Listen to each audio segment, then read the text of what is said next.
我叫江度生，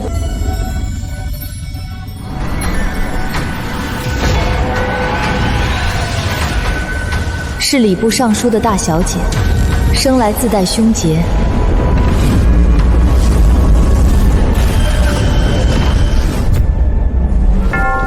出生就被送入南禅寺，一养18载。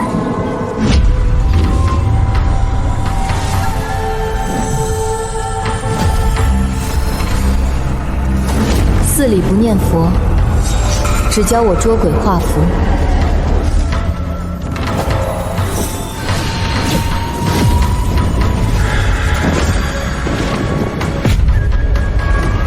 如今师父得知我善缘已到，让我立即下山化缘。人人都笑我是个江湖骗子，可我江度生，度生，度死，度恶，度魂，度苍生。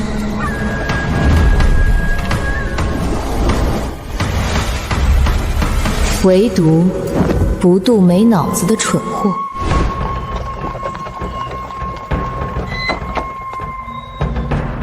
大小姐，府邸到了，老爷与夫人想必已在府中等候。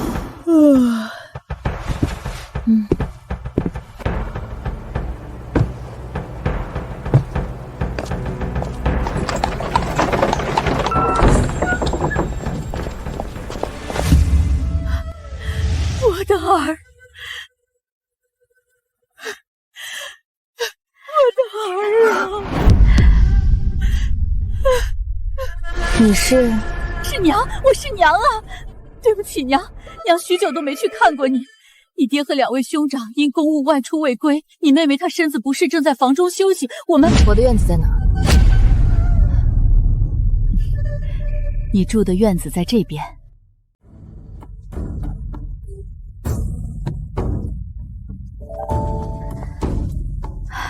都退下吧，不用跟着了。是。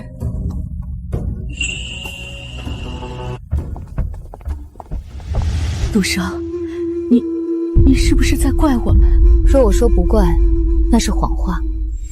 只是我很好奇，为什么这些年你们再也没来看过我，一次都没有？是娘对不住你，只是你妹妹婉晴出生后，身子骨弱得跟小猫似的，3天2头的病，我们寻遍了名医都不见好。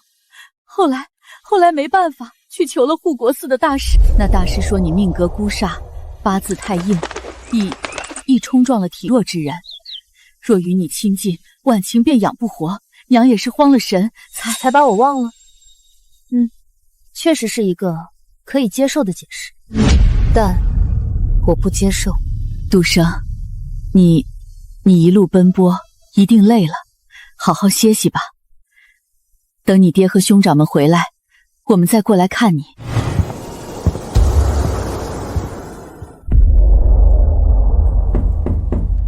进。老奴赵氏，给大小姐请安。老奴是夫人的陪房，如今长着内院人事。夫人心系大小姐，特吩咐老奴拨一批伶俐得力的丫头来伺候你。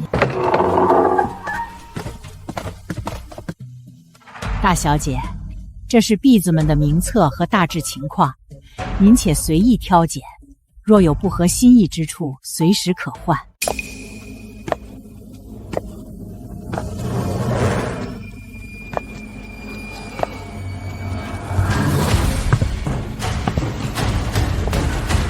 3魂7魄，竟只剩最后1魂4魄在勉力支撑。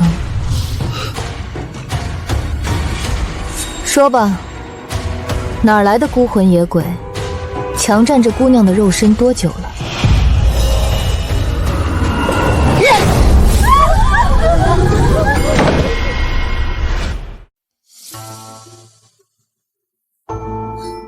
说吧，哪儿来的孤魂野鬼，强占这姑娘的肉身多久了？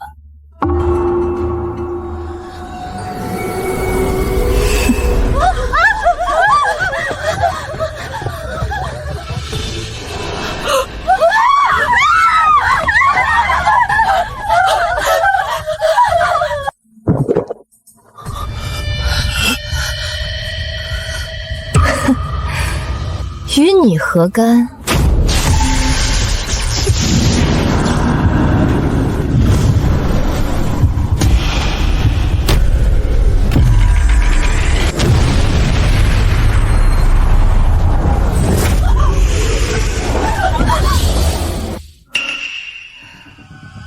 去。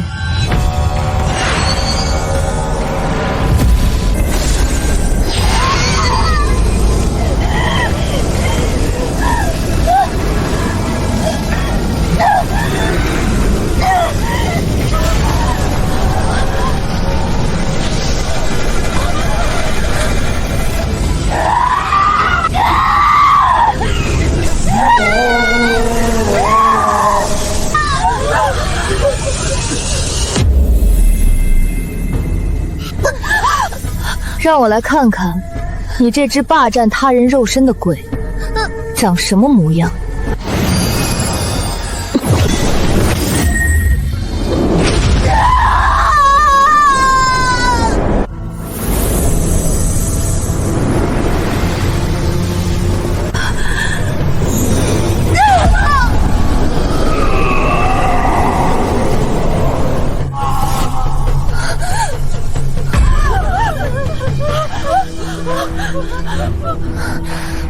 嬷嬷，救我！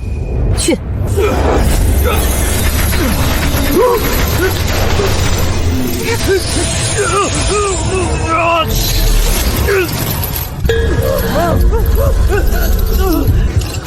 你是厨房老李家的儿子吗？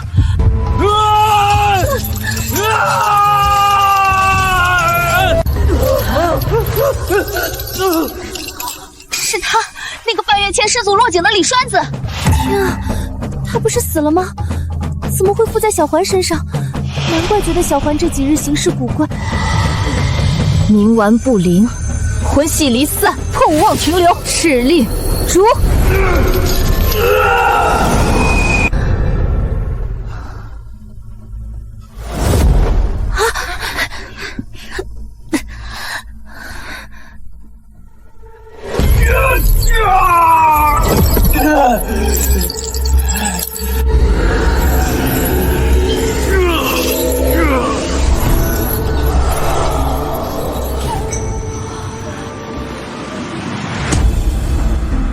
阴阳有序，生死有别。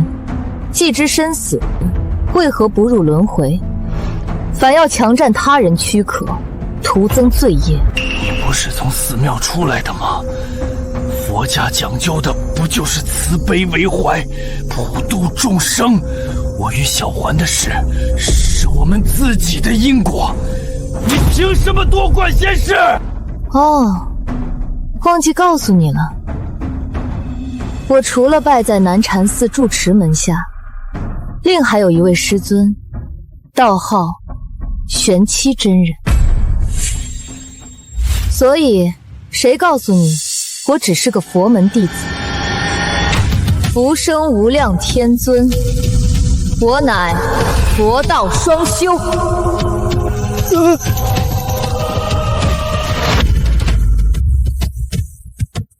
佛道双修，那你更应该明白，情之一字，超越生死。我对小环一见倾心，生前无缘，死后能与她同一个身体长相厮守，有何不可？你既修佛，为何就不能成全我这点心愿，非要赶尽杀绝？成全？你口中的长相厮守，就是抢占他的身躯，磨灭他的意识，让他成为一具承载你私欲的空壳。你说佛家讲慈悲，可惜了我师父教我经文符咒，渡人渡鬼，但独独没教过我要对你这种强占他人躯壳，还自以为情深似海的男子讲慈悲。若有冤屈，去阴司诉说。但占据生者肉身，戕害他人性命，此路不通。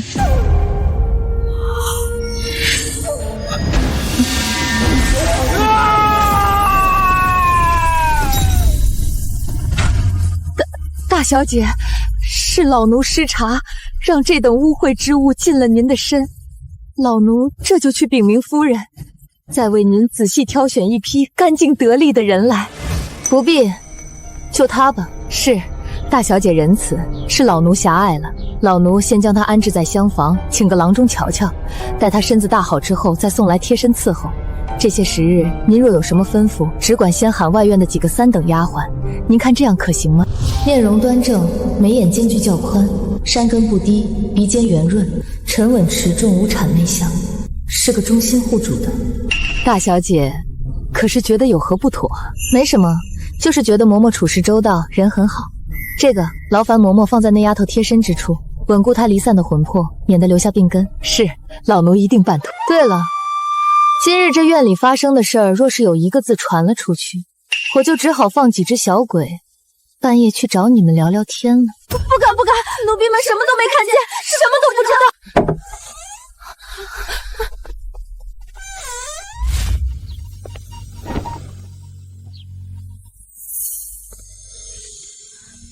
你吓唬他们作甚？一群普通人罢了。你吓唬他们作甚？一群普通人罢了。这你就不懂了。我这人呢，天生一副菩萨心肠，最是慈悲。最爱看的就是别人被吓得花容失色的有趣模样了。真好啊，又回到长陵了。许医说，明日我便去拜访许家。谢谢你。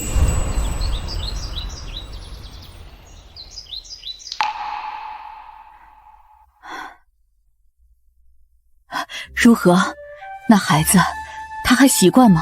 身边都选了哪些人伺候？回夫人，大小姐性子颇为沉稳，并未多挑，只暂留了一个2等丫鬟在身边使唤。他还是在怪我，对不对？我知道我不是个好母亲，可当年送走他，我心如刀割，我也是不得已呀。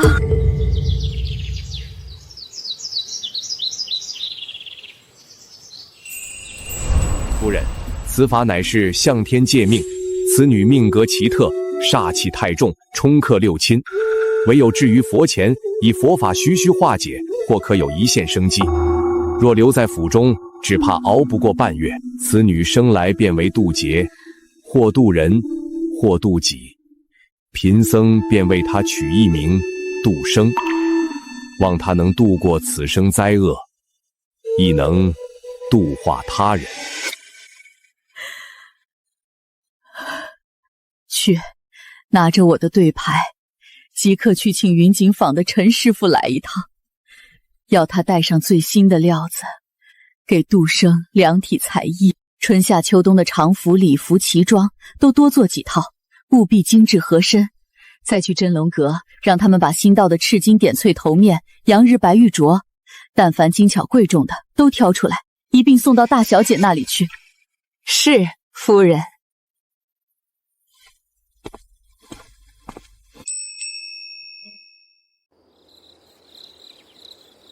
这是府里的规矩，都放仔细些。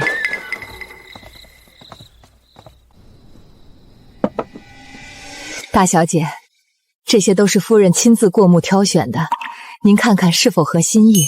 衣裳也都是按照您的喜好选的淡雅素净的纹样。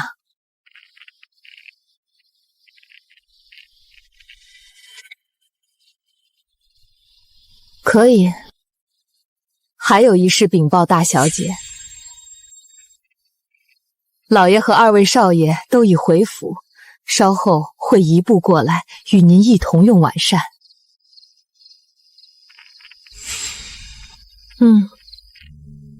是。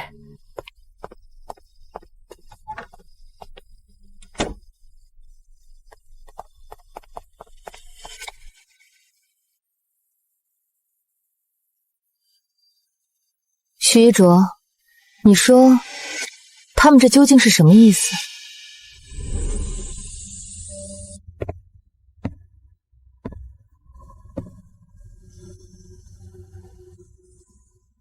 人心是复杂的，尤其是为人父母者，我猜想他们大抵是心怀愧疚。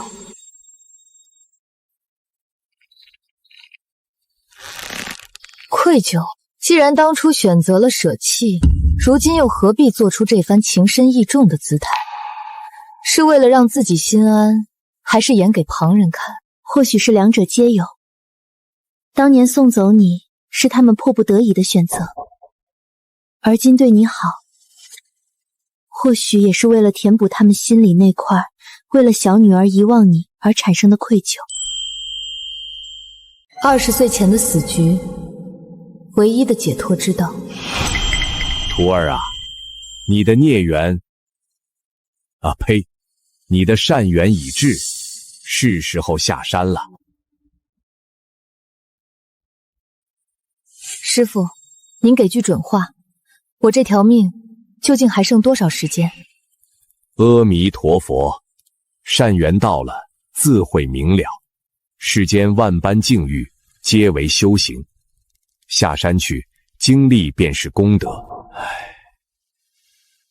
你在佛前这18年，借着香火愿力，勉强镇住了命格和体内的凶煞。然，此法如滴蓝红，非长久之计。若20岁前寻不到那人，觅不得那唯一的解脱之道，届时纵使佛陀再现，为师也无能为力了。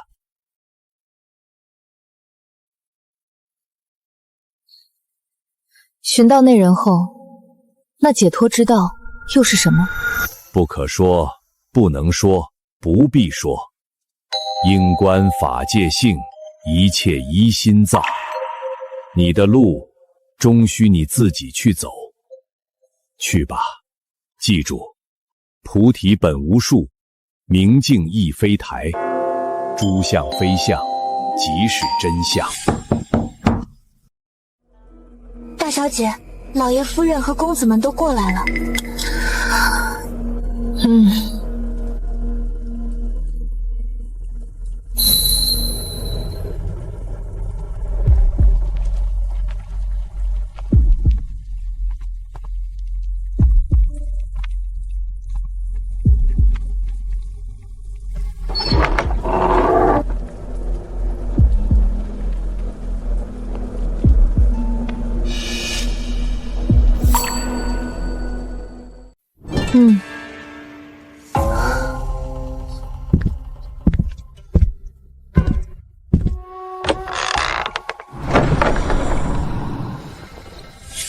杜生，这是你大哥江之远。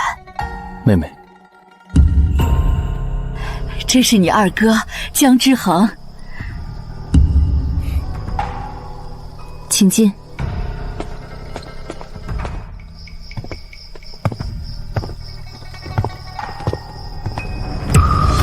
连声招呼都不打，这个妹妹当真好生无礼。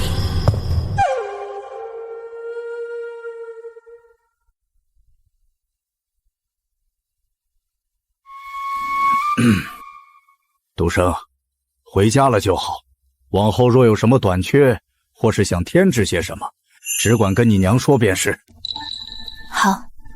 杜生，你妹妹她身子还有些不适，怕过了病气给你。今晚就没一起来用膳，改日再让你们姐妹相见。无妨。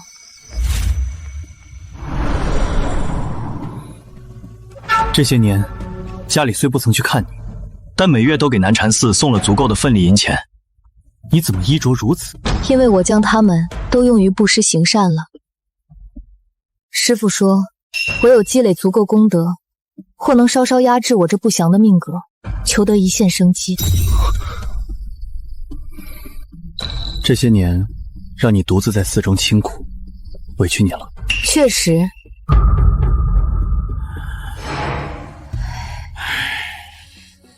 最初那1-2个月，我总是坐在寺庙的山门石阶上，从天蒙蒙亮，一直等到日头西沉，山影吞没最后一道霞光。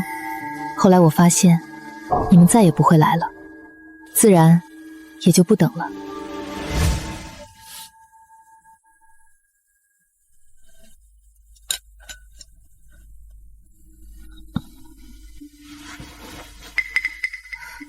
几位慢用，我出去走走，消消食。是我们对不住这孩子，我们欠他太多了。就算我们亏欠在先，他这般态度也太过失礼了。从见面之起，连一声父兄都不曾唤过。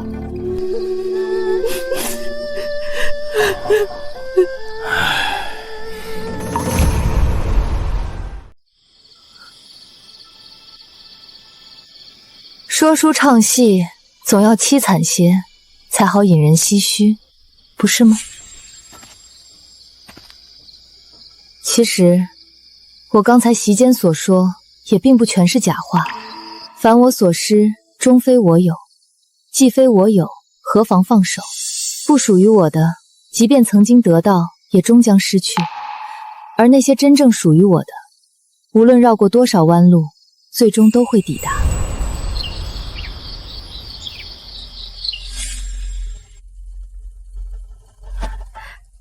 夫君，我昨日心绪纷乱如麻，忘记与杜生提及婉晴和燕昭的婚事了。明日楚家便会正式登门送聘，此事不能拖。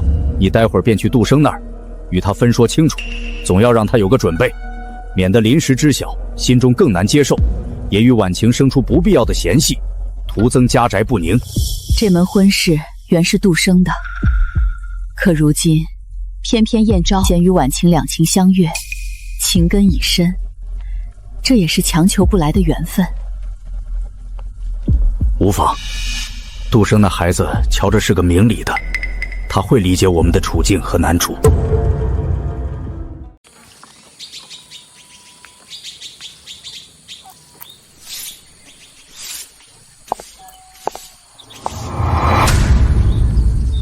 夫人，大小姐可起身了，我来看看她。回夫人，大小姐她一大早就出门去了。出门？她昨日才从寺里归来，对着长林人生地不熟，能去哪里？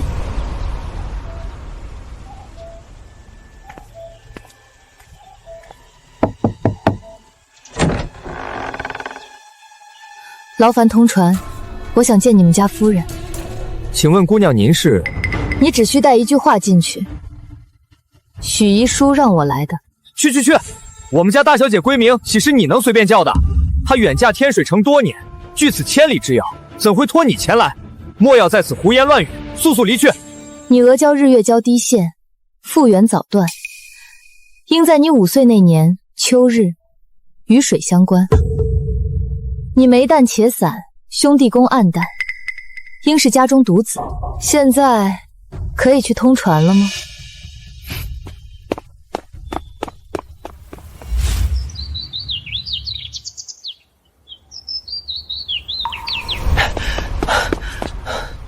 小姐，请进。有劳了。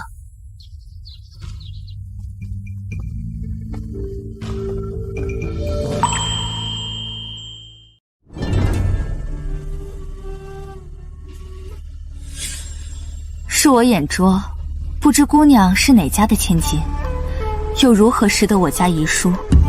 晚辈江杜生，劳烦夫人平退左右。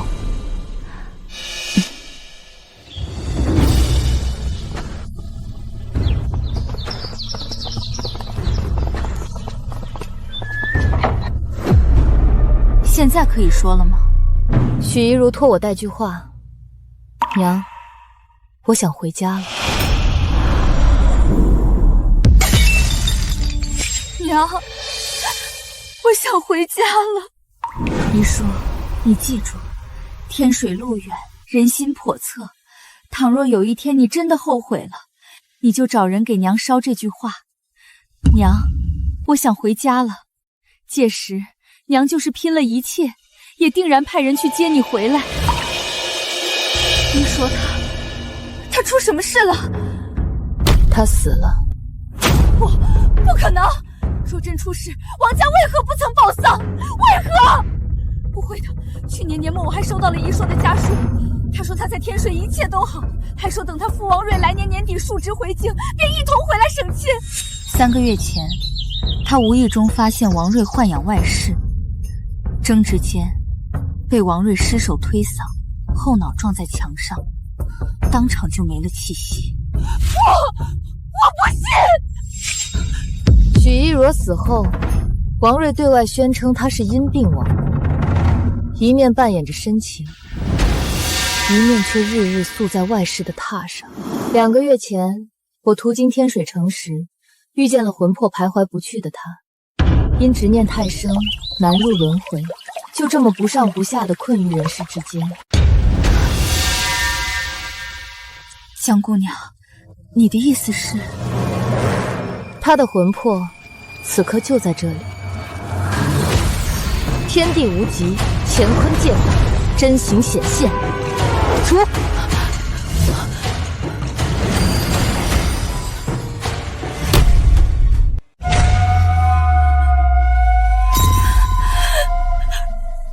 遗书，我的儿啊！江姑娘，江姑娘，沈氏，我求求你让我摸摸他，让我再实实在在的抱他一次，就一下就好。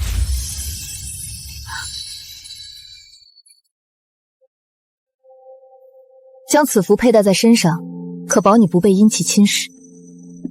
许一书，给你半炷香的时间续话。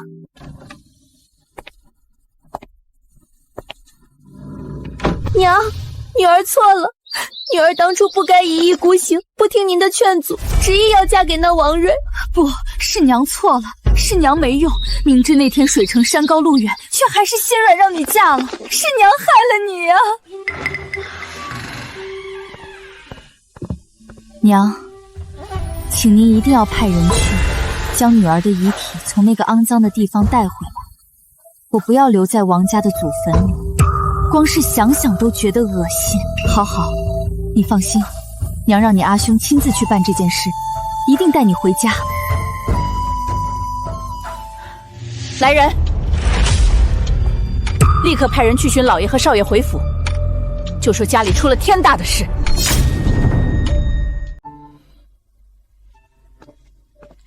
许遗书魂魄不宜在外久滞，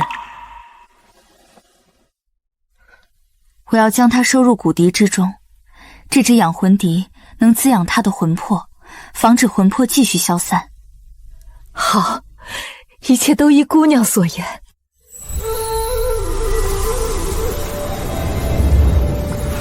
许夫人，我先告辞了。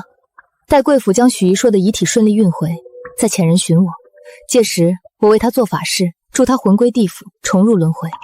适才多有失态，语气不好，还请江姑娘见谅。报酬就不必了，他已经付过了。在天水城时，用的是王睿藏在书房地砖下的私财。若寻我，可到礼部尚书府。礼部尚书府，江度生。礼部尚书府那位据说命带凶劫，自幼被寄养在佛寺的江家大小姐，原来是她。来人！夫人有何吩咐？去库房将那匹月光纱还有那套红宝石头面找出来，差人送到礼部尚书府，指明交给江大小姐。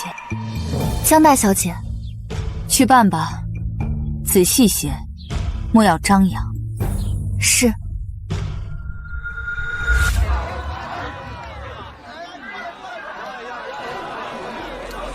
姑娘，咱们是不是在哪儿见过？确实，人多眼杂，不好动手。是你自己从他身上下来，还是我动手把你从他身上打出来？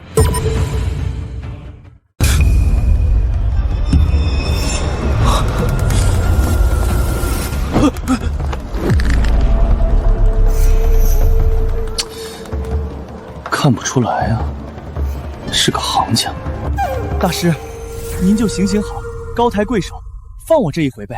这人八字轻，我就是图个新鲜，借他的身子玩半个时辰，见识见识这长陵城的景观。玩够了，腻了，自然就走了，保证不伤他性命。好啊，我对鬼魂一向最宽宏大量了。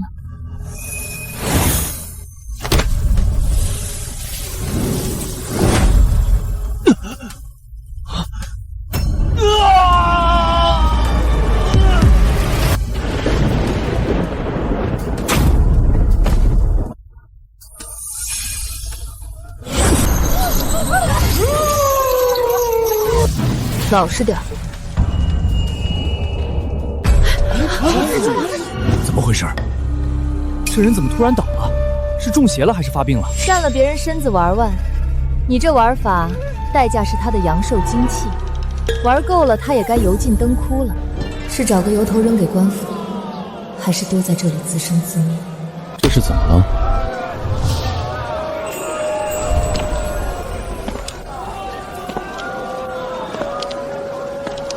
好浓郁的紫气，这煞气竟能压制我体内的凶煞。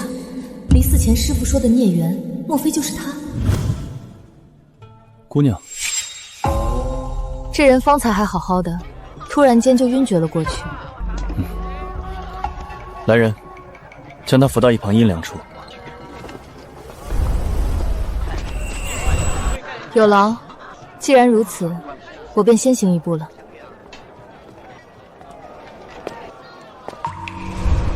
你叫什么名字？谢剑尘。世子，大夫说那男子元气有亏，才会突然昏厥，休养几日便可无恙。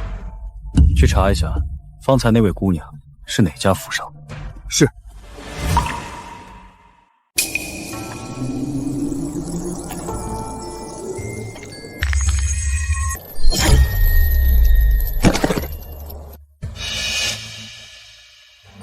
说吧，姓甚名谁，怎么死的？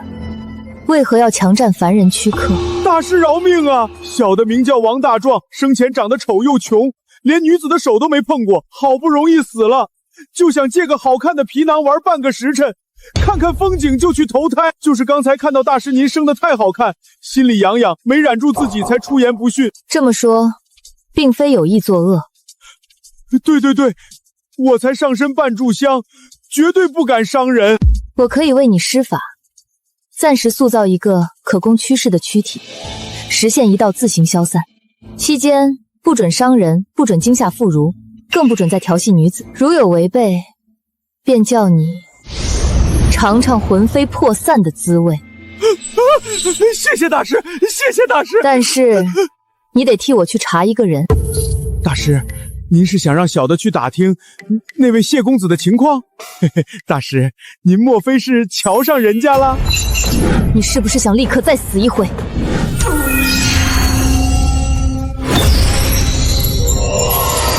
跟我回府，回去便替你减脂成型。对了，忘了告诉你，方才打入你魂体内的是追魂符，任你逃到天涯海角，九幽黄泉，我也能将你揪回来。不敢，大师法力无边，小的打死也不敢跑啊！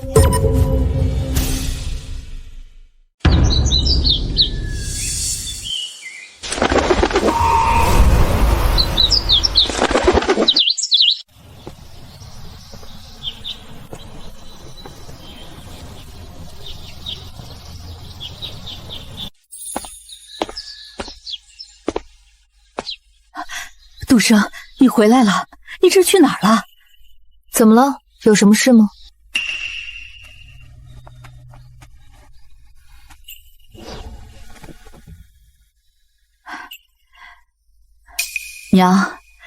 娘是有件事儿想跟你说。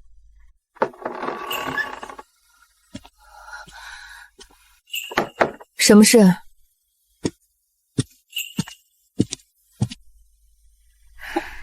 是关于和你指腹为婚的楚家燕昭，他和婉清不知怎的就情愫暗生，两情相悦了，所以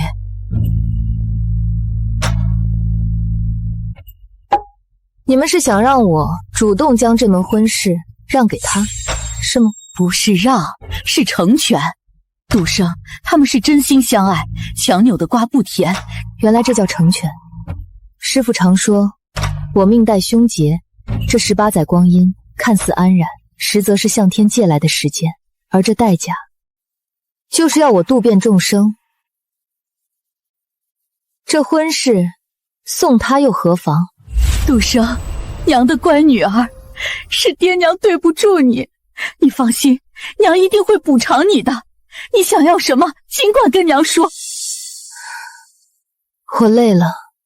那你好好歇着，娘就先走了。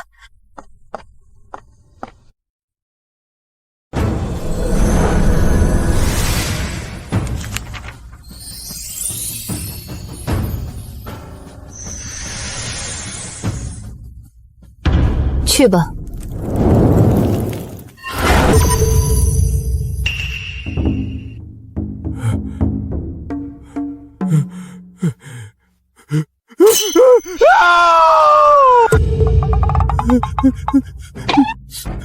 大师，这脸怎么能比我那原身还要丑上3分？这走出去，别说吓哭小孩，连隔壁村的狗都得被我吓跑3条街。哦，算你倒霉。本大师现在心情欠佳，难免有失水准，你就暂且先将就着用。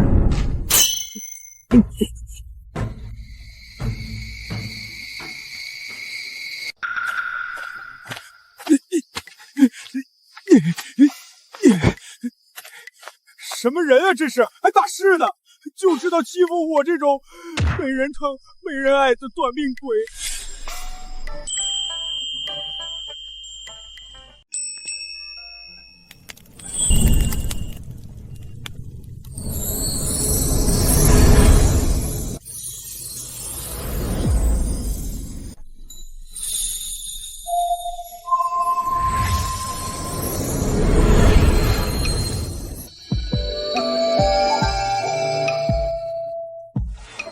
徐一叔，你说可有什么法子能让我彻彻底底的脱离江家，嫁人除外？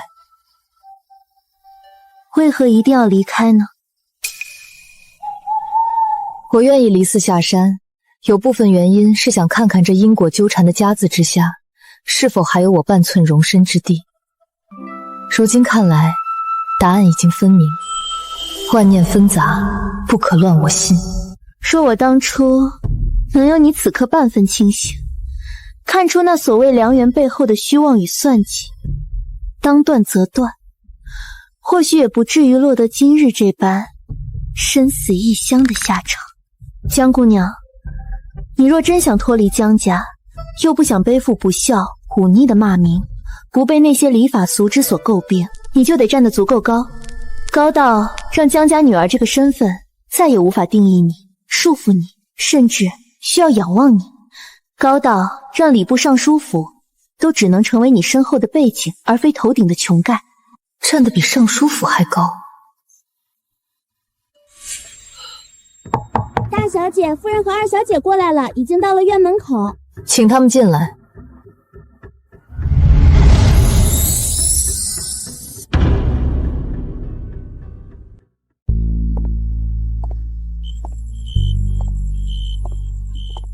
杜生，这是你妹妹婉晴，身子刚好些，听说你应下了那件事，心里过意不去，非要亲自来谢谢你。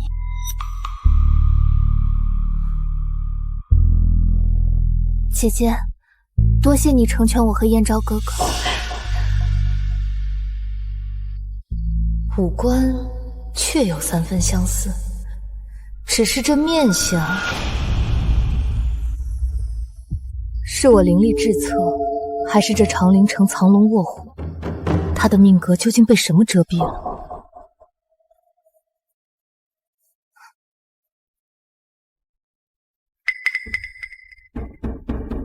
杜生，二位还有什么事情吗？过几日长陵有个赏花宴，是郡主府办的，最是热闹雅致。娘想着带你一同去散散心，也好多认识些人。你妹妹也去，正好做个伴儿，姐妹俩也好多亲近亲近。如果你不想去也没关系。是啊，姐姐，那宴会可好玩了，还有从南方来的戏班子呢。好啊，去看看也无妨，正好弄明白这长陵城里我看不透的面相到底有多少。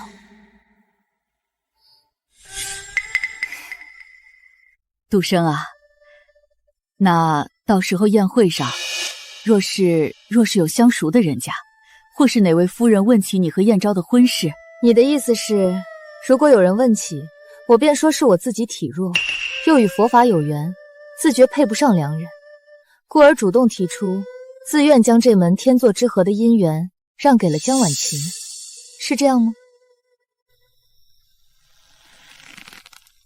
杜生，只有这样说，婉晴才不会落个抢夺嫡姐姻缘的坏名声啊。她还小，将来的路还长，名声若是坏了，一辈子就……为了保护小女儿的名声，就要大女儿编织谎言背下所有，偏心至此，多说无益。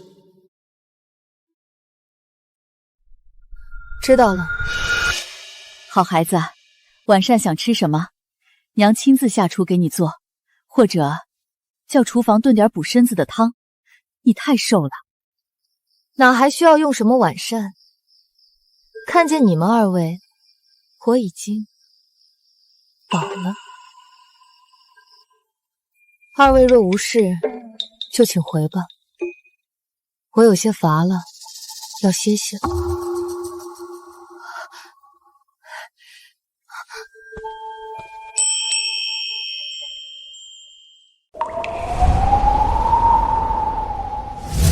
娘，你看他那个样子，冷冰冰的，说话还阴阳怪气。不许这么说，你姐姐她愿意把婚事让给你，你要记着她的好。她这样是在怨我，怨我这个当娘的偏心。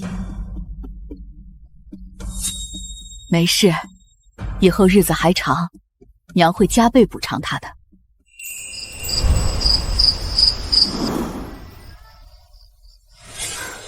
我现在好像有些明白你为何执意要离开了。人心生来就有偏向，本不稀奇，10个手指上有长短，父母对子女也很难做到全然一碗水端平。可你母亲她这心偏的，未免也太过了。无所谓了，只是眼下身上银两尽缺，处处掣肘，实在不便。不行，得出去转转，看看这长陵城里有没有哪个傻子啊呸！看看有没有哪位与我佛有缘的有缘人，结个善缘，化点缘来试试。你且留在屋里，借着安魂香的余力，好生养养魂体，稳固根基。明日若有机会，再带你出去放风。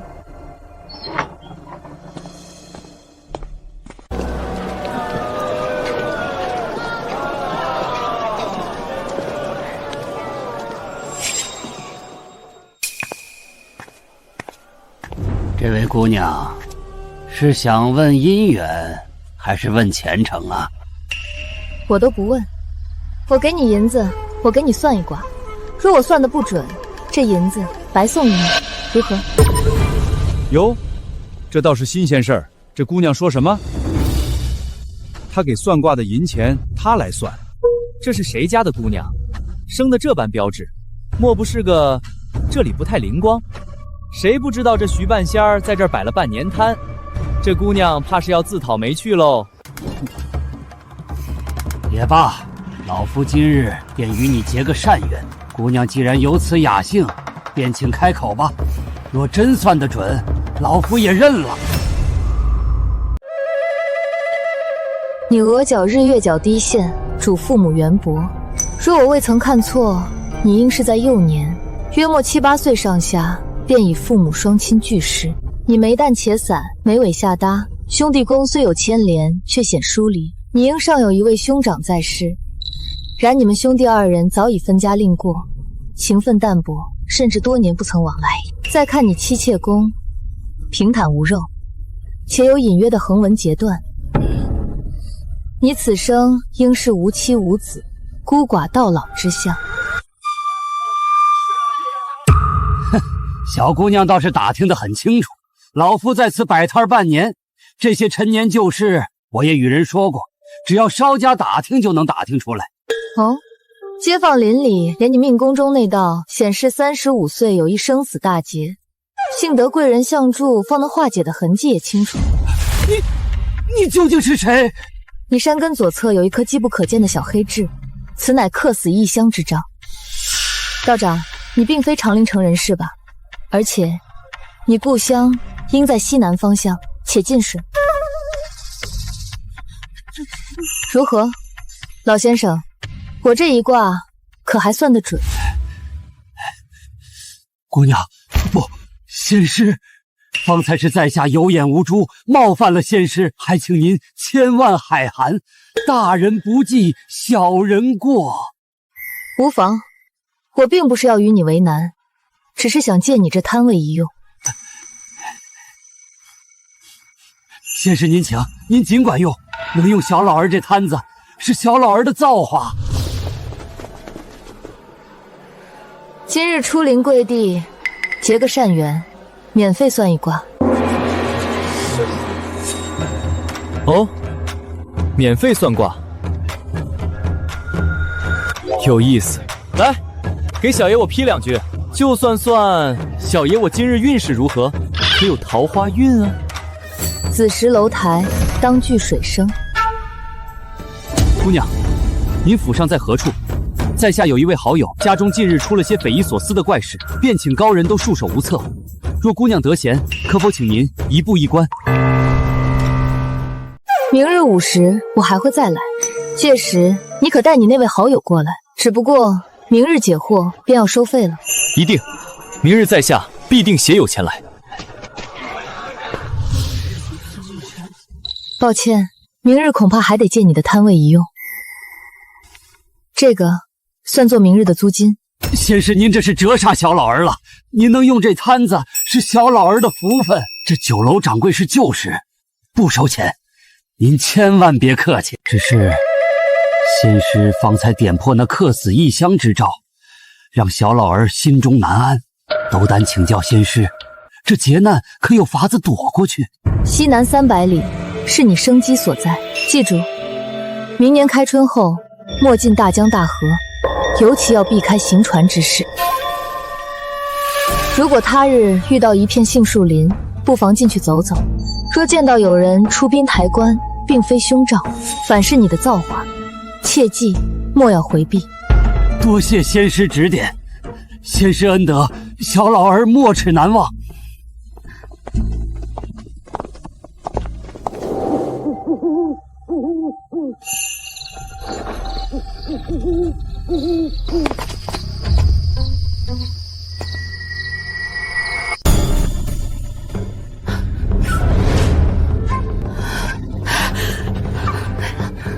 还愣着干什么？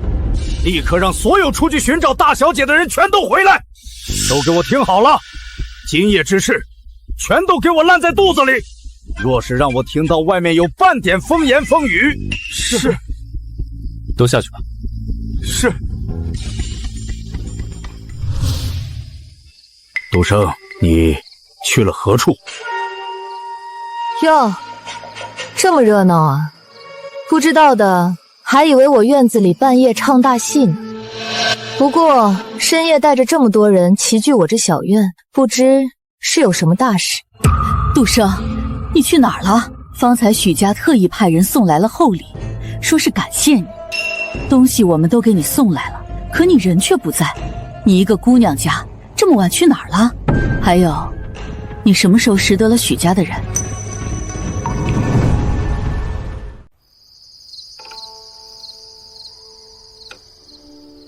你们来的正好，我啊，刚刚觉得月色不错，出去抓鬼了。二哥，世上真的有鬼吗？他说的是真的吗？别听他胡说八道，装神弄鬼吓唬人罢了。他眼神平静，没有丝毫玩笑。许家突然送来谢礼，还有徐府今日的动静。好了，志恒，你妹妹胆子小，先带她回去歇息。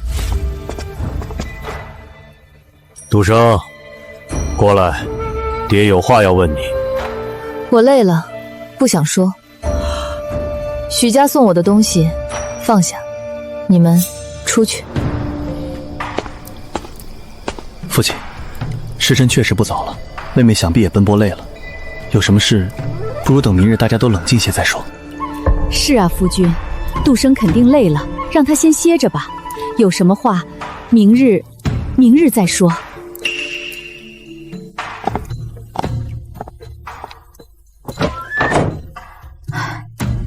夫君，你说杜生他刚才说的，该不会是真的吧？他真的会抓鬼？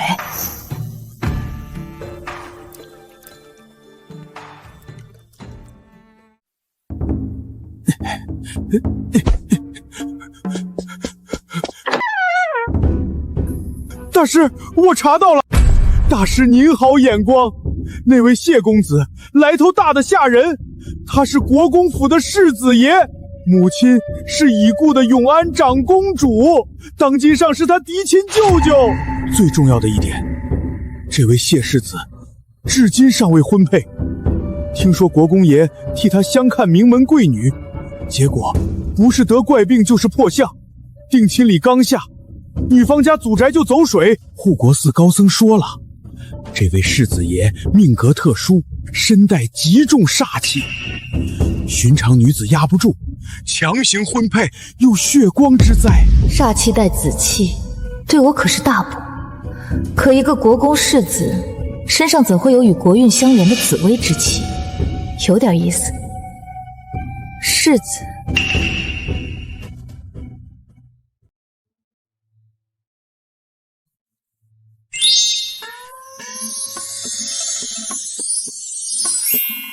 大师，您居然还养了别的鬼，那我算啥？这位鬼友有礼了，我叫许一硕。我叫王大壮。他这么好看，我却是个歪瓜裂枣的纸片子，这也太丢鬼了。今天这事儿办得不错，本大师心情尚可，兑现承诺，给你重新捡个身体。真的，谢谢大师。我要个俊朗的，像今天那位谢世子那样，稍微差一点点也行。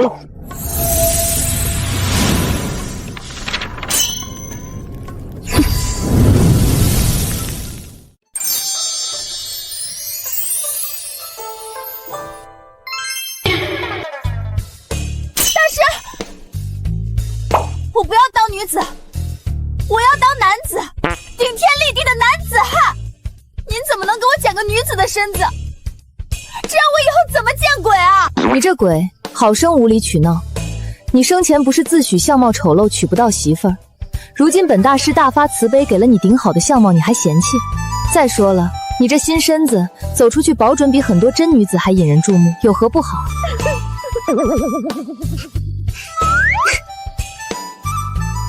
出去，找外面守夜的丫鬟，就说你是我新来的贴身丫鬟，让他们准备热水，我要沐浴。哦。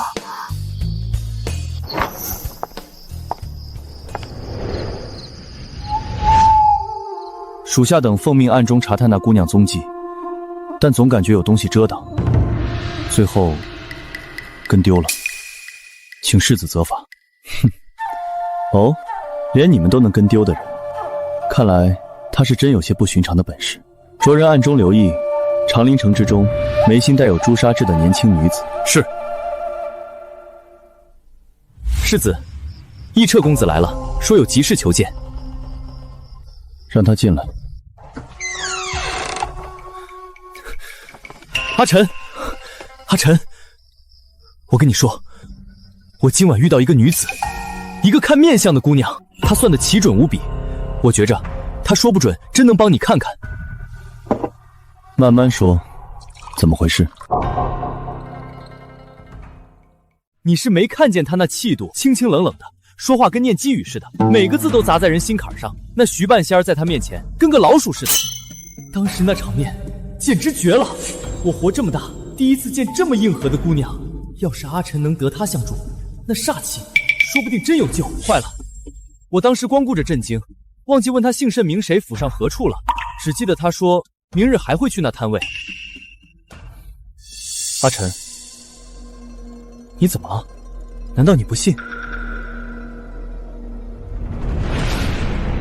一彻，你所说的那位姑娘，眉间是不是有一颗朱砂痣？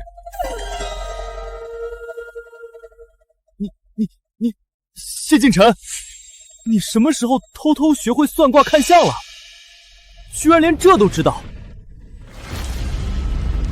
果然是他，眉心朱砂，清冷如雪，却身怀异术。看来明日的挂摊，无论如何都要去一趟。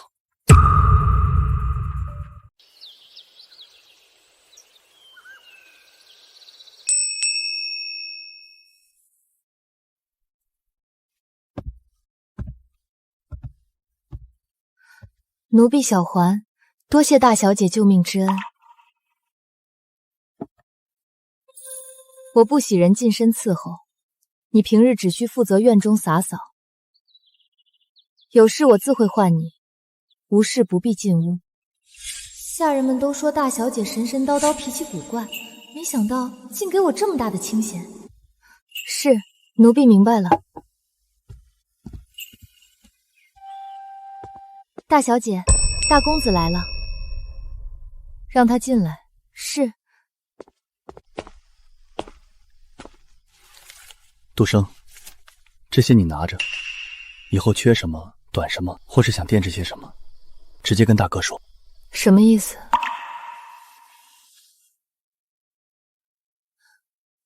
不用，我自己有银子。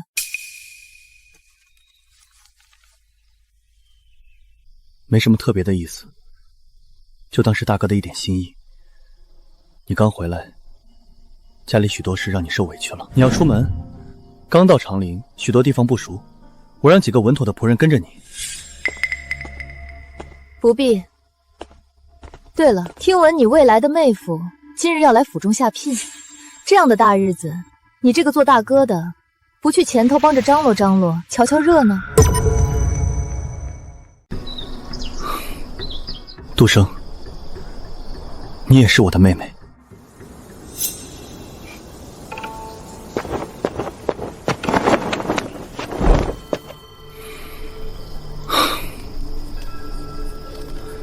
去，远远跟着大小姐，务必确保她安全。若非必要，不要打扰，随时汇报行踪。是。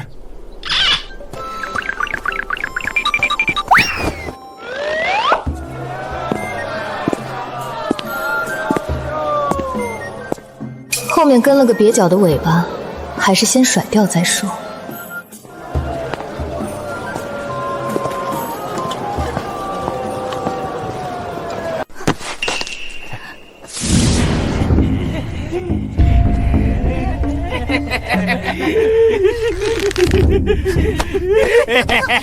我只是想溜达熟悉一下新身体，怎么女子处事如此艰难？这纸人身子打出的拳头怎么跟欲拒还迎似的？大师，快救我啊！他们调戏我，光天化日之下调戏良家妇男啊，不，良家妇女啊！又来个更绝的，小美人儿，一个人啊，跟哥哥们去喝杯茶，听听曲儿如何？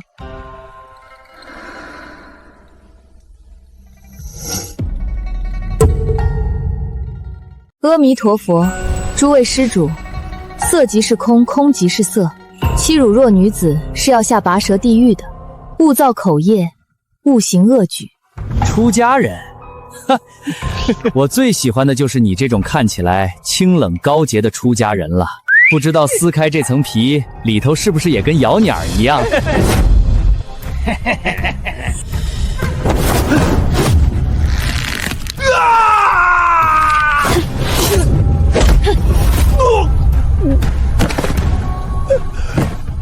臭娘们儿，敢动手！啊！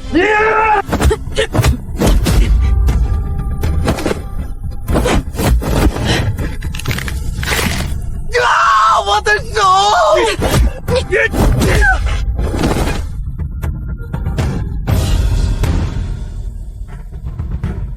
阿弥陀佛，出家人慈悲为怀，但倘若施主听不懂佛经，我也略懂些拳脚功夫，或许能帮诸位开悟一二。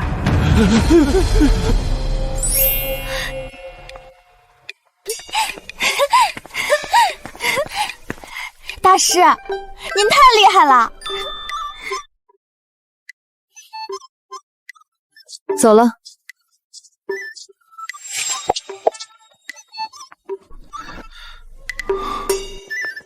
大小姐这身手哪里需要人保护？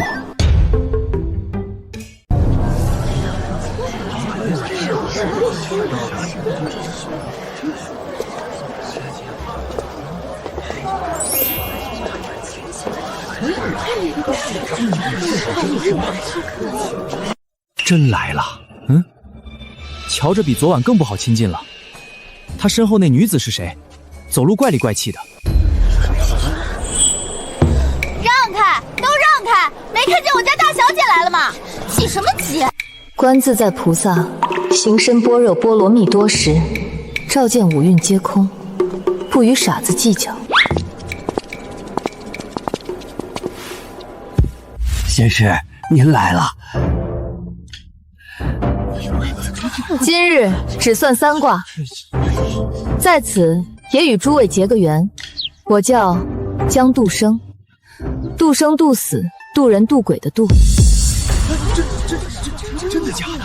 好大的口气！渡生渡死，他以为他是观音菩萨吗？哼，怕不是个疯婆子吧？阿晨，快看，就是他，昨晚那个姑娘。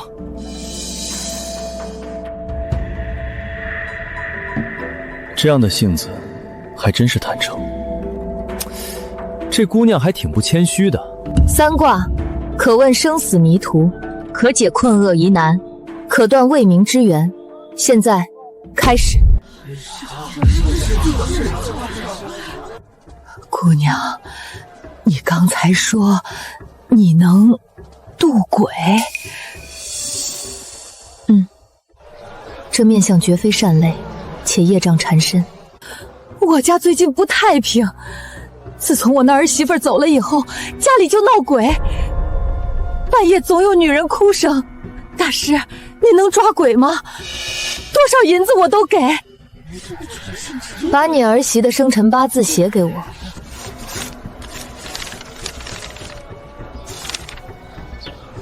此八字显示，命主乃自缢而亡，且是含冤负屈、怨气冲天之相，对吗？对，大仙，您真是神了。他是不是有什么心愿未了？怎么样才能让他安生啊？他并非有心愿未了，他是怨气难平，要带你们一起走。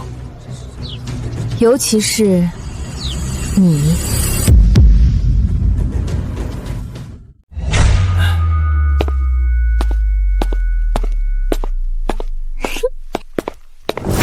大师，您得救救我，救救我们全家呀！你额窄眉蹙，心胸狭隘，宽高无肉，刻薄寡恩，法令纹深垂，最善诛心。你那儿媳生前怕是没少受你搓磨刁难，最终被你逼得走投无路，才一根麻绳了断了自己。我说的可对？你胡叫，血口喷人！我看你就是个装神弄鬼的骗子。想走，问过我家大小姐了吗？你可知道敢欠修道之人银子的后果？轻则霉运缠身，重则……那厉鬼说不定今晚就趴你床头跟你算账。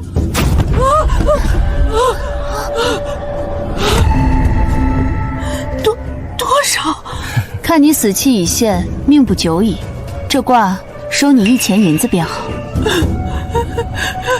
大师，我错了，我真的知道错了，是我以前糊涂对他不好，求求您大发慈悲，救救我吧，我还不想死啊！我度苍生苦劫，可惜独独不度恶人。这一卦已了，银钱放下，请吧。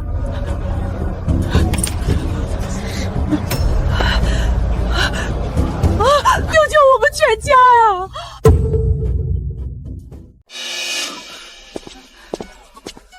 大师，您说您渡人，那您能帮帮我吗？何事？我新月一位姑娘，两情相悦，可我娘嫌她家穷，怕拖累，以死相逼，坚决不允。我既不能违逆母亲，又不愿辜负所爱，心中煎熬。大师，我该如何是好？你如今以何为生？可有功名在身，或有一技之长，可傍身立业？在城西礼记书铺做抄写活计，前年考过童生，院试落底，除了识得几个字，并无特别记忆。东南方向100里外，或有文书、账房之类职缺。待你经济稍宽，能独立支撑门户，不再全然仰赖父母鼻息时，再携真心与能力归家，与你母亲坦诚相商。届时，你已证明自己可担风雨，可养妻儿，他心中恐惧自会消减大半。多谢大师指点迷津，我明白了。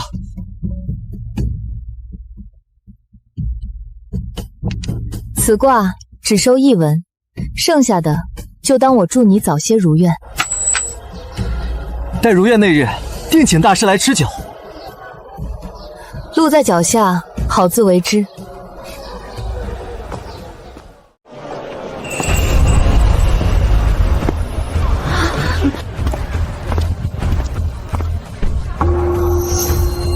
移动的紫气以及钱袋子，终于来了。算什么？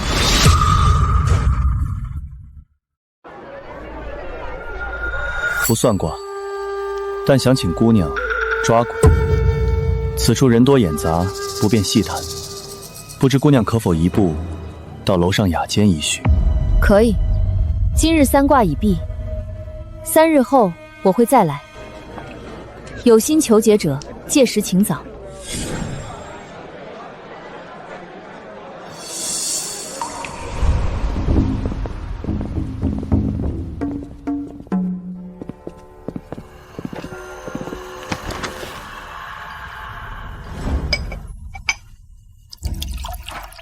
江姑娘喜欢用些什么？有什么忌口的吗？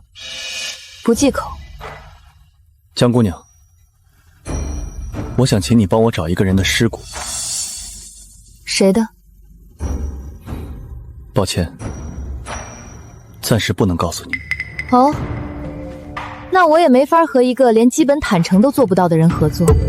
不知逝者何人，不明前因后果，恕我无法接受这般不明不白的委托。好，但今日所言关乎重大，请姑娘务必守口如瓶。好。我要寻的是我娘的尸骨。你娘？你母亲的灵柩难道不该奉于皇陵之中，受皇室香火供奉吗？你是如何知道我娘的身份？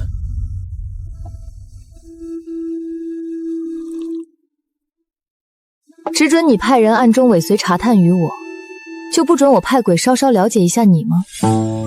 没错，就是本鬼查的，厉害吧？这丫鬟竟是鬼！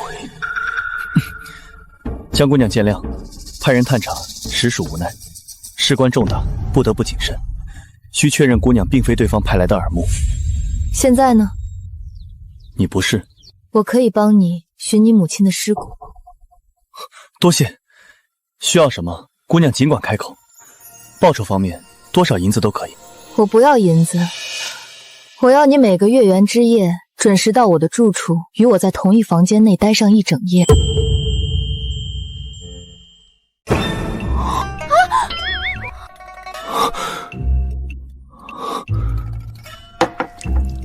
阿晨，你听见没有？他这是连名分都不打算给你啊！就要你每月去他府上同处一室。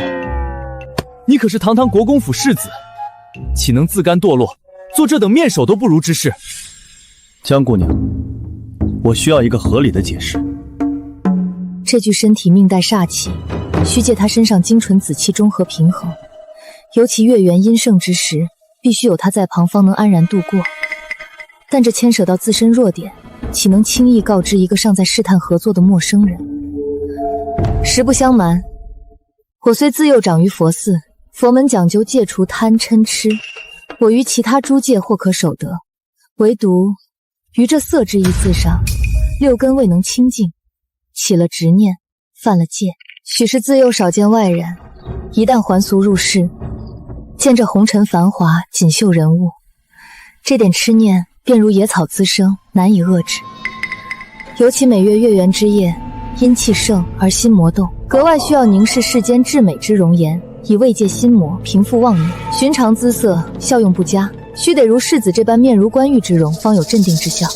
故而只需世子每月15与我房中静坐1夜，允我观安瞻即可。此乃治病需药，无关风月，世子不必多虑。若信了这番鬼话，谢敬辰3个字倒过来写。你这叫什么理由？看脸治病，还非得是阿晨的脸？我长得也不错啊，你怎么不找我看？大师这瞎编的功力绝了！江姑娘这病倒是别致得很。既然姑娘需要的是药，而非金银，这每月1夜的谢定，是否该有些额外的保障？比如，姑娘是否也该证明，你确实有能力找到我想找的东西？她有所求，且在自己身上，这便是我谈判的底气。他不追问真假，敏锐察觉筹码，是个聪明人。可以。世子希望如何验证我的能力？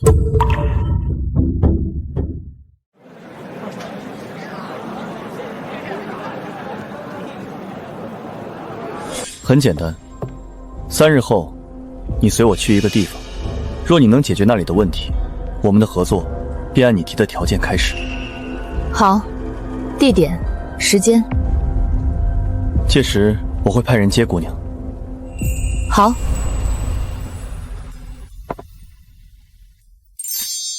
这家的糕点师傅手艺尚可，姑娘不妨尝尝。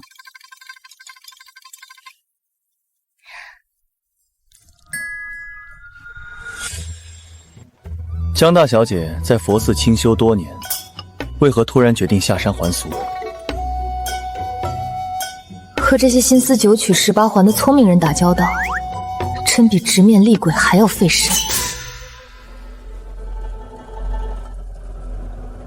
谢世子，你怎么知道我是江家大小姐？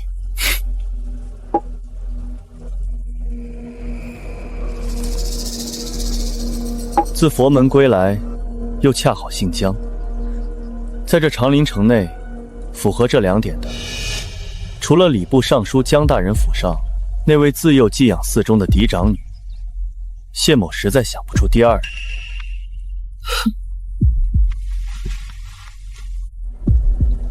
江姑娘不吃了吗？谢世子，我不喜欢和聪明人一起用膳。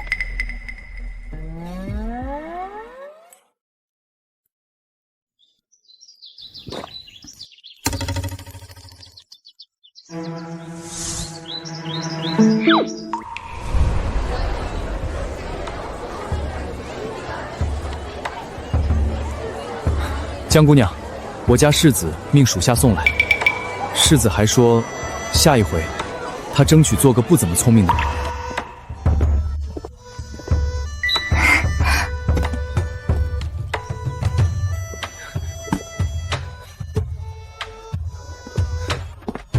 大师，这我能吃吗？可以。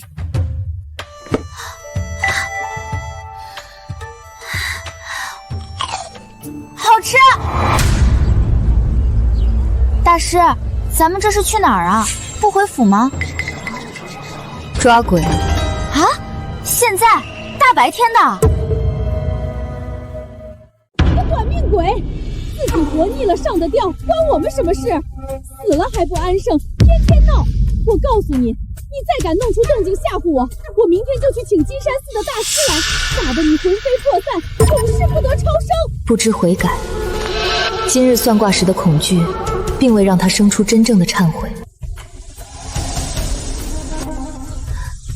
大师，咱们这是要帮着恶婆子收了他儿媳妇。食盒拿来。怎么了，大师？您不是说随我吃吗？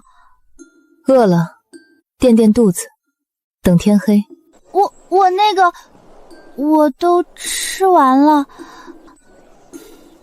王大壮，你很不错，你是第一个敢抢我东西吃完的鬼。大师，冤枉啊！是您自己说我可以吃的，您没说不能吃完啊！我让你吃，没让你吃完。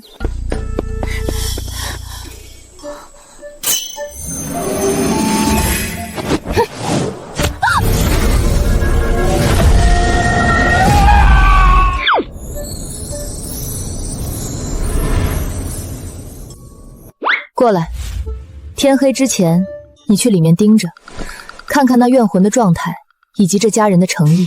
我去吃碗面。大师，我没有身体，现在是魂体，大白天的。拿着，能帮你遮掩些许阳气，撑到日落没问题。去吧，这是你将功补过的机会。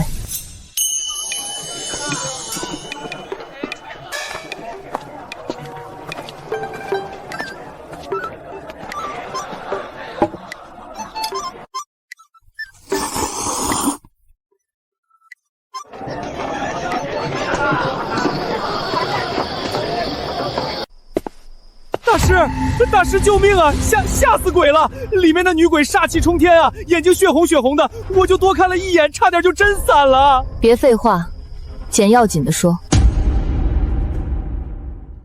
大师，王婆子请了个半吊子道士，想镇尸封魂，把他困死，结果道士符画错了，埋的位置又冲了煞位，不仅没封住，反而把那女鬼的怨恨全激出来了。现在那屋子怨气浓得化不开，女鬼快化成厉鬼了。王婆子怕归怕，嘴里还在骂她儿媳妇是扫把星。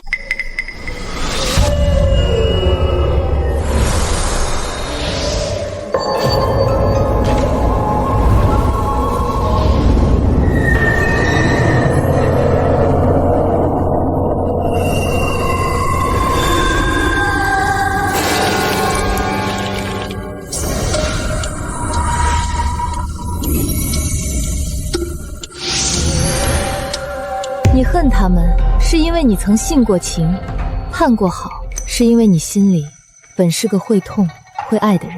杀了他们很容易，但之后你的恨会消失吗？不会，它会变成更深的枷锁，锁住你自己。他们作恶自有因果孽报，阳间的牢狱，阴司的刑罚一样不会少。但你若亲手染血，便是将你自己苦主的身份变成了与他们无异的凶徒。到了阎罗面前，你这一身苦楚反会成为你亲手造的杀孽受罚。我并非劝你放下仇恨，去你该去的地方，将你的冤屈、你的苦楚完完整整呈于判官之前，让王家母子活着在阳间受尽唾弃、恐惧、病痛和贫困的折磨。而你清算完毕，卸下重担，可重入轮回，得一个干干净净的来世。这才是对你而言最干净的报酬。选择在你，你若仍执意要此刻了结他们，我也不会再阻。他们真的会有报应。王婆子印堂死灰之气已凝结不散，不出半月必遭病恶缠身，受尽折磨，呕血而亡。此乃她平生口业与恶行反噬，无人可救。至于王富贵，他眼泛灼黄，山根断折，泪淌黑线，往后神志渐昏，嗜酒如狂，不出半载必醉死于阴沟污渠之中，尸身难全。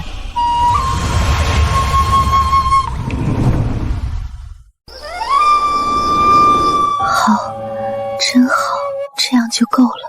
我不要他们立刻死，我还要他们活着受罪，慢慢还，然后再去下头接着还。大师，送我去该去的地方吧。这辈子太苦了，若有下辈子，我不要大富大贵，只求爹娘慈爱，家庭美满，平安顺遂。好，闭上眼睛。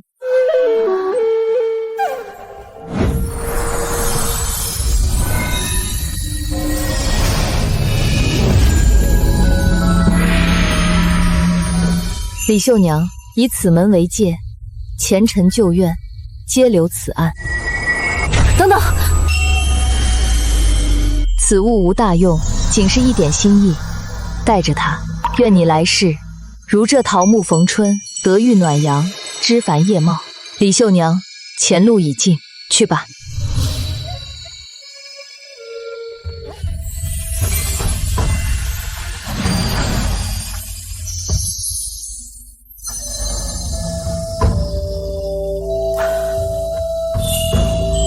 大师，您真善良。这样啊，那善良的我，现在也顺手送你下去，如何？不要啊，大师，使不得，我还没玩够呢。这花花世界，我还没给您当牛做马报答恩情呢，让我再留几天，就几天。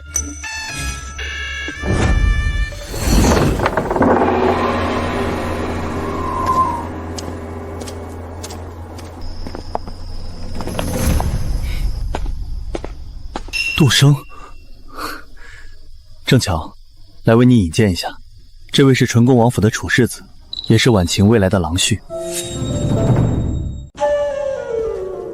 这张脸与婉晴有3分相似，气质却截然不同，视我如无物，倒是与传闻中怯懦的江家大小姐大相径庭。燕昭勿怪，杜生他刚回府不久，许多规矩还在熟悉，若有失礼之处，我代他向你赔不是。无害，将来都是一家人。姐姐，方才在门口见着楚世子了。姐姐留步，我有几句体己话想跟姐姐说。今日燕昭哥哥前来下聘，府里上下都很欢喜。这桩婚事虽是阴差阳错，但如今既已定下，便是关乎我们江家女儿生育的大事。姐姐才回府，或许不知长陵城人多口杂，妹妹别无他意，只是希望姐姐日后寻常遇见能稍稍避忌些，尽量莫要与燕昭哥哥单独接触，以免惹人非议。毕竟姐姐方从佛门归来，若是惹出闲话，也徒惹父亲母亲烦心。姐姐能明白我的顾虑吗？江婉晴，你好像搞错了一件事。第一，这婚事不是阴差阳错，是你们抢去的。我对你们费尽心思抢去的东西没兴趣，更没兴趣碰，所以让开，你挡着我回去的路了。你站住！你这话什么意思？谁抢了？我和燕昭哥哥。好狗不挡道。你粗俗。好狗不挡道，这样够文雅不粗俗了吧？能听懂了吗？能让开了吗？放心，你那未来夫婿在我眼里跟路边的石头没什么区别。不过抢来的石头可得看紧了，毕竟能被轻易抢走的未必是什么好东西，也未必真就属于你。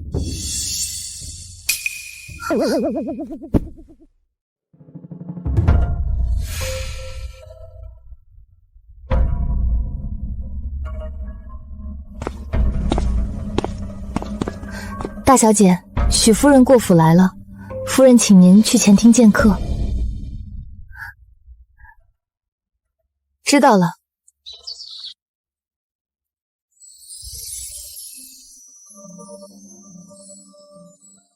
大师，大师，带上我呗，我也想去看看热闹。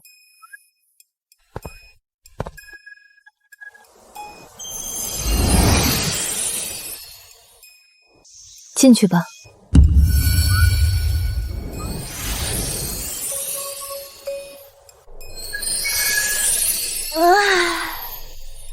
多谢大师。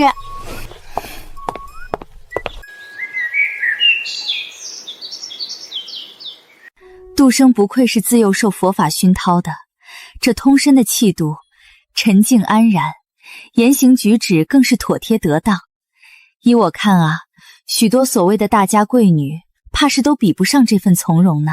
许夫人过奖了，杜生刚从寺里回来，许多规矩还在学，当不得如此夸赞。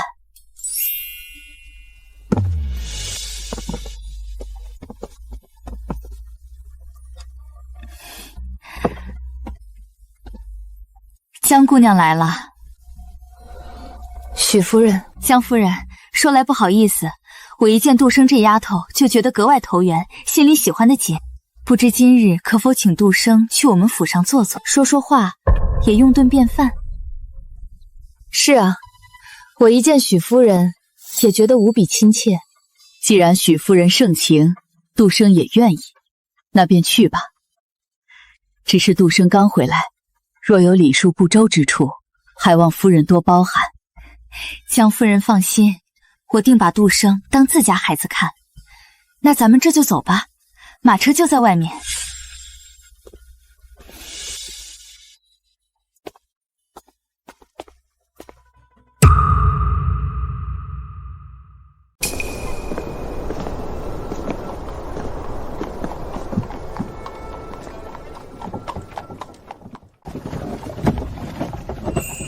江姑娘，实在抱歉，冒昧前来，又以这般借口将你请出府。无妨。可是许一硕之事有了进展。是，一硕的兄长前日连夜兼程，已将他的尸骨运回了长陵。另外，大理寺那边已将王瑞从任上所拿，马不停蹄地押解回京，眼下就关在大理寺狱中。可那王瑞自被抓获起，便矢口否认杀妻，他只承认自己豢养外室，被一硕发现后发生争执，但他坚称一硕是当时气急攻心，突发心急而亡。他因害怕我们许家追究，前程尽毁，才一时糊涂，对外谎称一硕未去世。他坚称自己绝非故意杀人，只喊冤枉。原本我们想请最好的仵作仔细验看一硕的遗体，希望能找到铁证，可谁曾想那天水城地处南方，气候本就潮湿，一硕的遗体竟已大半腐化，只剩下一具骨骸。大理寺的仵作已仔细查验过那具骨骸，回报说骨骸完好，未见任何明显外力所致的痕迹。从骨相上看，死者生前似乎并未遭受足以致死的严重外伤。尸骨无外伤？对，一硕明明是枉死，王瑞那畜生也承认了争执，可骨骸上偏偏找不到对应的伤痕，这让我们不得不怀疑，这具骨骸究竟是不是一硕的？可仵作推断，那骨骸的主人是位年轻女子，年龄与一硕去世时完全吻合。有意思。许夫人，可否带我去看看那具骨骸？那骨骸如今作为重要证物，正存放在大理寺的殓房中，由专人看管，等候复审。外人怕是不便轻易查看。既是关键证物，存疑之处更需理清。我有办法查验一些常人难以察觉的痕迹。好，我让我家老爷想办法安排。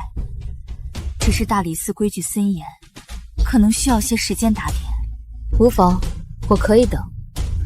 到时候顺带会一会那位坚称自己冤枉的王瑞。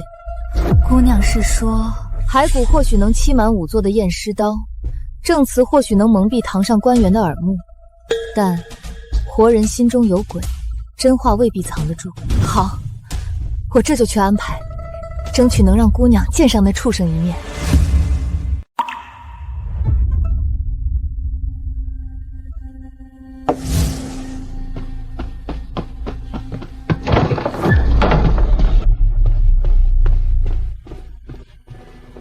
江姑娘有劳久候，在下已与大理寺少期交涉妥当，可拨出半个时辰，允姑娘前往灵房查验。半个时辰足矣。只是那位少卿严明，为事公正，防止节外生枝，他需亲自陪同前往，全程在场，怕是会扰了姑娘清静。无妨，有人在场见证，再好不过。马车已备在侧门，姑娘请随我来。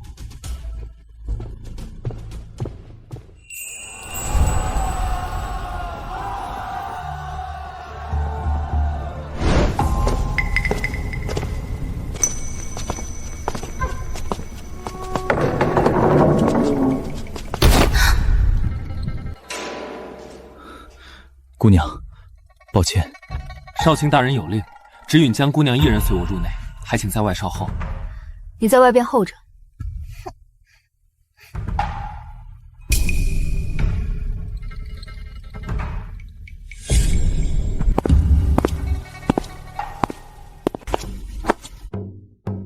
谢建成，这位世子爷怎么哪儿都有他，还偏偏是大理寺少卿。这种被恶鬼缠上的感觉，在这森冷之地竟格外鲜明。江姑娘又见面了，真是巧了。阿晨，江姑娘，你们认识？认识。不认识。南巡，江姑娘，请。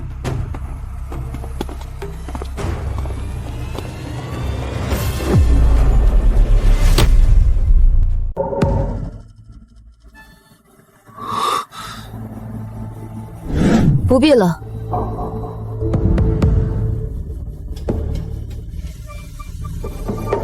骨笛至色，毫无共鸣。魂体对自身遗骨应有的牵引与悲痛，在这里丝毫感受不到。这不是许一书。王瑞那畜生，他竟敢用一具不知从何而来的骨骸冒充遗书埋在衣冠冢里，到底把遗书的真正尸身弄到哪里去了？少卿大人，我现在可以去见见王瑞吗？可以。这白衣女子是谁？为何她站在这无主之地，竟让我觉得比面对刑具还要心慌？许兄，是我错了，我不该瞒着遗书的死信，可我当真没有杀他呀。那日我们为外史之事争执，我一时情急推搡了他一下，谁成想他竟突然捂住心口倒下去，没了气息。你既说他突发心急死于内室，当时情景想必记忆犹新了。是。那你告诉我，许一书生前可曾有过任何心疾病史？可曾长期服用护心丸药？若有，你作为夫君定你知晓；若无，这突发心病从何谈起？这或许是他自己也不知道的隐疾。好，即便是有无人知晓的隐疾，那我再问你，突发心疾从发作到身亡，其间痛苦异常，声响必不会小。你当时就在他身侧，他倒下前可曾发出痛呼？可曾有五心翻滚之状？我当时吓坏了，记不清了。王瑞，你可知人死之后，若魂魄不安，怨念凝聚，会如何？他会徘徊不去，带着死前的恐惧、不解，还有对你浓烈的恨。他会一直跟着你，看着你如何用谎话欺骗他的亲人，看着你与新人欢好，看着你夜夜是否能够安眠。妖言惑众，这世上哪有鬼？没有吗？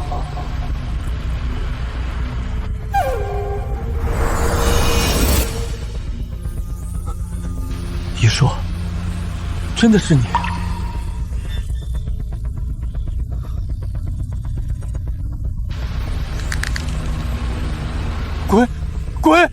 鬼啊！别过来！你别过来！不是我害你的。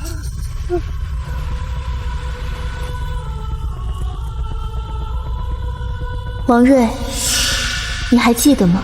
那日在徐府后园的梨花树下，你拦住我弟尸爬，紧张的手心全是汗。我王瑞对你一见倾心，此生非你不娶。若得你为妻，必珍之重之，爱之护之，此生绝不相负。后来你三书六礼，郑重求娶，在我父母面前，你跪得笔直。你当时清清楚楚地说，我王瑞在此对天起誓，此生唯有一说一妻，绝不纳妾，绝无二心。若违此事，叫我天打雷劈，不得好死。王瑞，你告诉我，那天打雷劈不得好死的报应何时才来？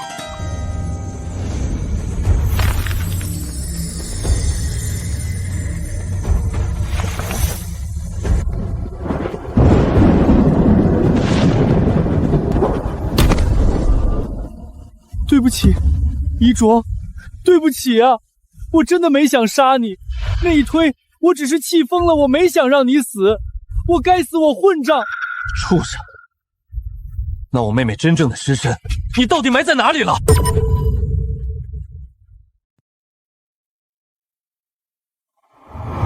在我府中院子里那棵梨树下，我怕事情败露，找了个病死的年轻女子，给了钱，把尸骨埋进一硕墓里冒充他。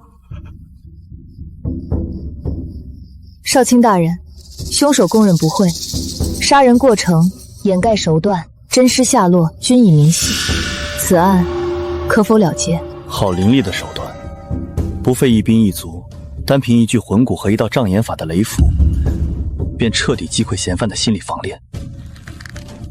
这女子的底牌究竟还有多少？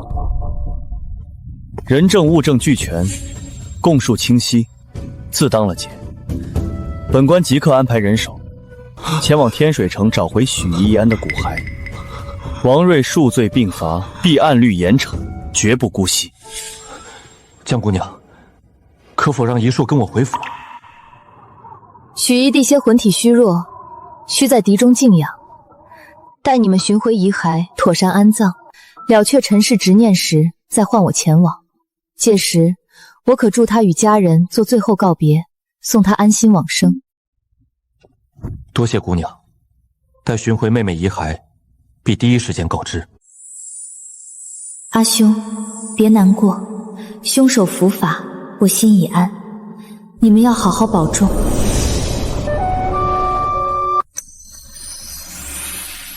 若无事，我便告辞了。江姑娘，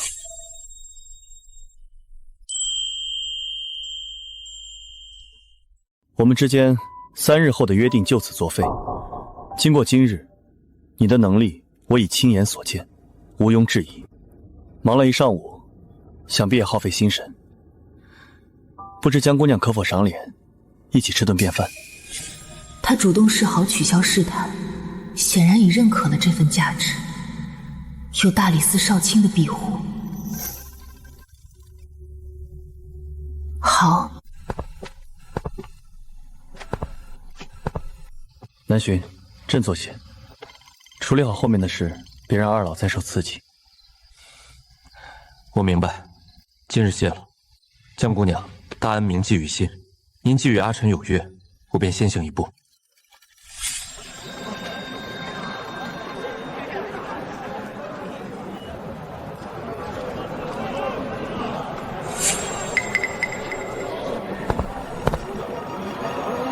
江姑娘，你才回长陵不久，此地人多眼杂，若被人瞧见你我同行，恐有碍姑娘清誉，是否需要？世子多虑了，我行事但求问心无愧。若因畏惧人言，便裹足不前，遮遮掩掩，反倒落了下乘。旁人如何看如何说，与我何干？好一个问心无愧！长陵城里的贵女，哪个不是被规矩礼教束缚得死死的？她倒是活得通透自意。江姑娘豁达。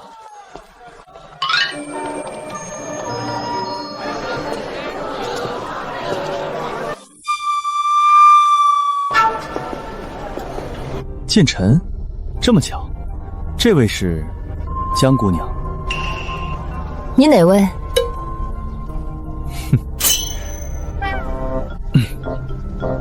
江姑娘，这位是醇亲王府的楚燕昭，楚世子。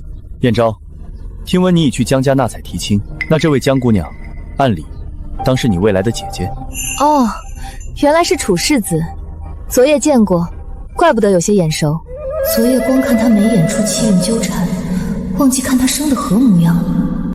无妨，剑尘与江姑娘这事，燕昭，抱歉，我们时间有些紧，就先失陪了。自然，二位请便。谢剑尘此人疏离极尽，尤其对女子更是刻意保持距离。这位江大小姐能让他另眼相看，甚至并肩同行，有意思。大师，门口撞见那小白脸，就那个什么楚世子，我看他看您的眼神，可不像带着什么好意。面上笑得跟朵花似的，底下指不定藏着什么算计，假模假样的。跟在我身边才几日，都学会看人面相，断人吉凶了。那不是近朱者赤，近大师者眼亮嘛，天天耳濡目染的，小的这纸糊的眼珠子也得擦亮点，不是？请。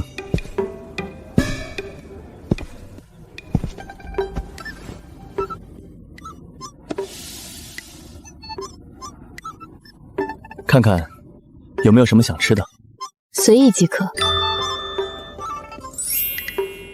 多点一份给他。好，其中这几样分量备得足些，再另备一副碗筷。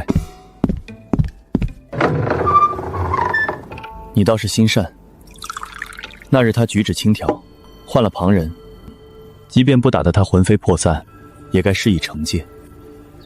你不仅留他在身边，还顾及他这点口腹之愿。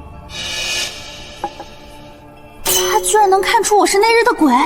你能看得见鬼魂，不是依靠法术显形，而是天生目力异于常人，能窥阴阳，还是另有依凭？看得见，有时起，便能偶尔看见一些常人看不见的影子和形迹。起初不明所以，颇受困扰，甚至险些被误认为患有异症，心智有损。后来遇见一位云游四方的高人，他与我这串念珠，言其可镇守魂神，安魄定志。佩戴之后，虽依然可见，但他们多数会主动避开我，倒也清静了不少。可否一观？确实是好东西，以温和的纯阳灵力萦绕你周身，形成一层无形的屏障。寻常阴魂本能不许此气，自会远离。炼制此物并刻下这些符文之人，不仅道行精深，更深谙中和之道，用心颇为巧妙。难怪许一硕现身之时，你虽有亚色，却无寻常人应有的惊惧慌乱，原是早已见怪不怪。你的诚意我感受到了，现在可以开始说正事了。想必我母亲的身份你已有所耳闻，我便不再多说。我母亲产后缠绵病榻，不过数年便香消玉殒。此事明面记载，长公主医治葬入皇陵。然而经过我多方查证，方得知当年送入皇陵的并非我母亲真正的遗体。那盗走你母亲遗体之人是谁？是我父亲，他暗中调换了我母亲的遗体，将真身藏匿了起来。而皇陵之中，只是一具精心准备的替代品。谢国公，皇家秘事，知道越多，死得越快。我只需知道委托内容和目标即可。你母亲的生辰八字可有？最好是精确到时辰。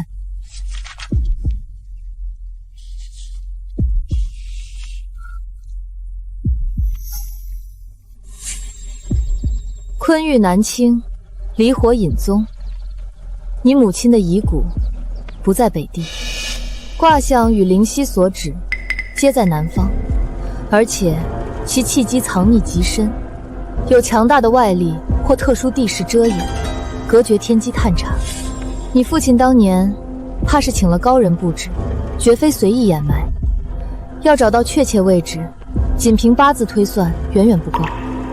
确实，这些年我从未停过追查。我曾7次潜出身边最顶尖的暗卫，沿着父亲南下的路线暗中尾随。可每一次他们即将触碰到那片地域的边界时，就会被无形的屏障阻隔。有时是山林间骤然涌出的浓雾，我的人会在某个河湾突然失神片刻，待清醒时，父亲的踪迹便如同被凭空抹去，干净的仿佛他从未来过。此事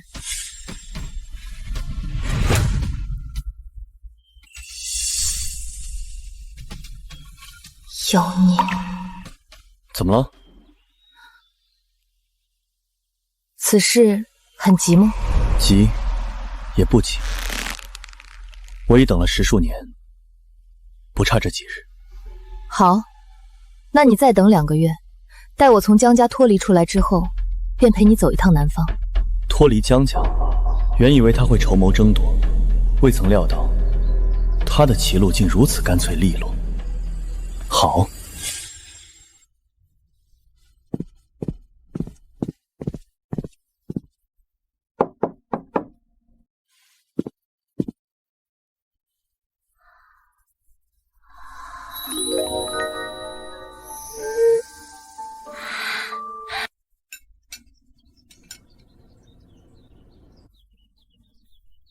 不合口味？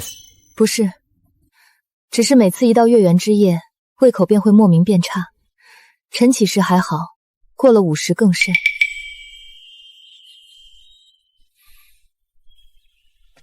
今日是15，那我今晚早些过去。不错，觉悟颇高，懂得体恤同伴。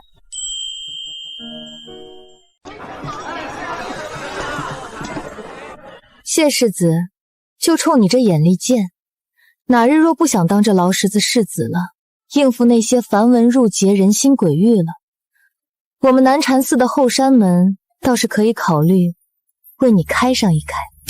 出家，青灯古佛，敲木鱼。江姑娘说笑了，既然胃口不佳，这些点心可还勉强能用些，或者我让人换些更清淡的汤羹。不用了。时辰不早，我该回去了。我让护卫驾马车送你回去。多谢。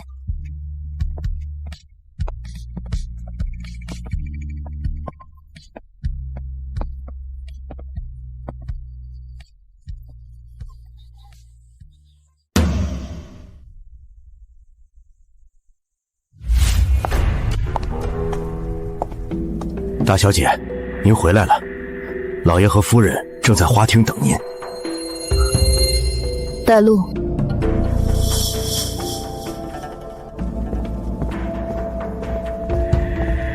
杜生，你回来了，可用过晚膳了？要不要让厨房再备些？哼，一天天不着府，就知道往外跑，像什么样子？啊，有事说事，没事我可不是专程过来听训的。反了你了！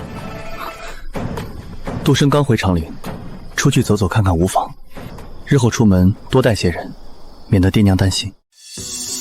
老爷消消气。对了，明日是永宁郡主府赏花宴，帖子早送来了，娘让人给你裁了新衣，待会儿送到你院里，明日穿戴得体些。好。站住！你妹妹和楚世子的婚事已经正式定下，明日赏花宴，长陵有头有脸的人家都会去。你去了，该知道什么该说，什么不该说，莫要丢了江家脸面，更不要节外生枝。孽障！你看看他这副目无尊长的模样，夜半翻墙出府，如今更是这般态度，他眼里还有没有我这个爹？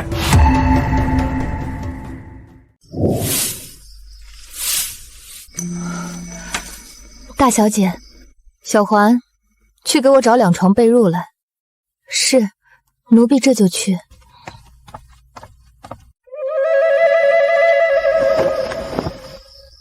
可以了，下去吧。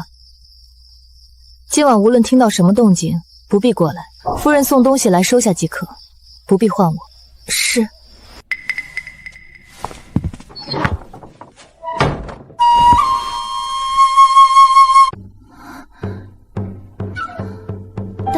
大师，您这么看着小的，有何吩咐？过2日，等许家寻回许一硕遗骸，了却执念，我便送他入轮回。你呢？你的执念是什么？想报仇？有牵挂？还是不想走？要不趁这次机会和他一起走，黄泉路上有个伴。不要！大师，您不能赶我走，我很有用的，你让我再多伺候您几天吧。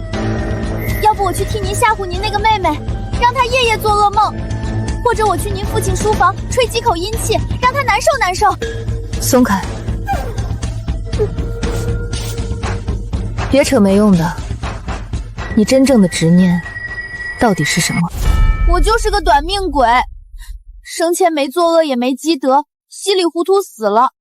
我最大的执念就是不甘心，我想再活久一点，看看世间热闹，尝尝没吃过的好东西，哪怕是现在这样子。当然，如果能帮到大师更好了。大师法力高强，跟着您肯定有热闹看。这执念倒也纯粹的可笑。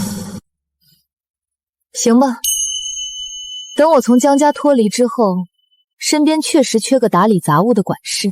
不过鬼魂之体长期滞留阳间，依附纸人终非长久之计，与你魂魄有损。我可以，大师，选我机灵，端茶送水，跑腿传话，我啥都能干。您就让我再玩几个月。行了，别嚎丧了，我还没死呢。去，让人给我烧些热水来。好嘞，大师您稍等，小的这就去，保准水温恰到好处。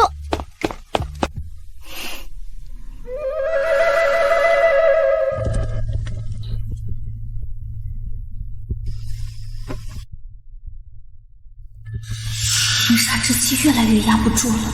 这谢金晨这狗东西，不是说会早些过来吗？现在都什么时辰了？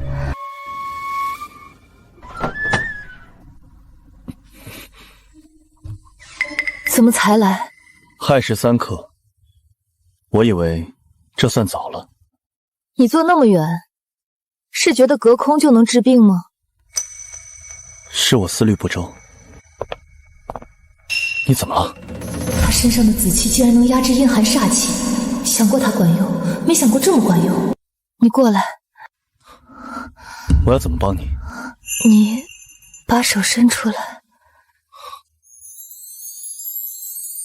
好病，像千年寒玉。紫气镇煞，外煞引渡，他身上的煞气反哺了我的本源。怎么样？可有好转？若是不行，你要恩将仇报。我是怕自己命格中自带的煞气，贸然接触，恐将煞气过度给你，反令你更添苦楚。就你体内那点煞气，进来就被我体内的，哼！糟了，一不留神说漏嘴了。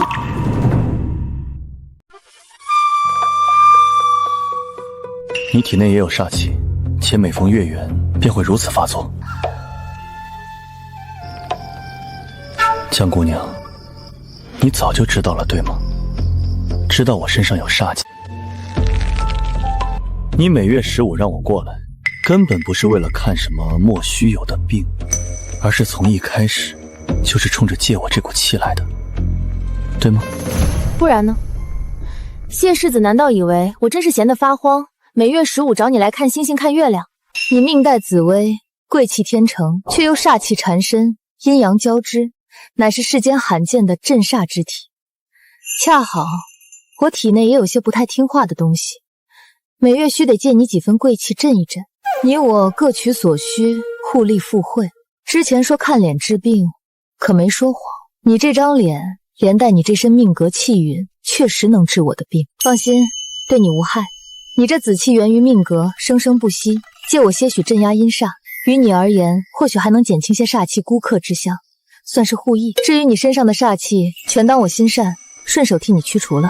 他根本就是一只早就盯上我这颗人形药材，步步为营，就等着月圆之夜采摘。不过，这种基于明确需求和能力交换的关系，比那些虚无缥缈的算计更让我觉得可控。谢世子，更深路重，男女大凡，你就将就将就，在这脚踏上凑合一晚吧。好一个男女大防，江姑娘都这般体恤了，谢某岂敢不从。谢近晨是故意把被褥给我盖回来的，报复我让他睡脚踏，还是单纯怕我在着凉？以内人心眼多的程度，前者的可能性似乎更大些。大小姐，您醒了吗？夫人遣了赵嬷嬷过来，说是要为您梳妆打扮，待会儿好去永宁郡主府的赏花宴。让她进来吧。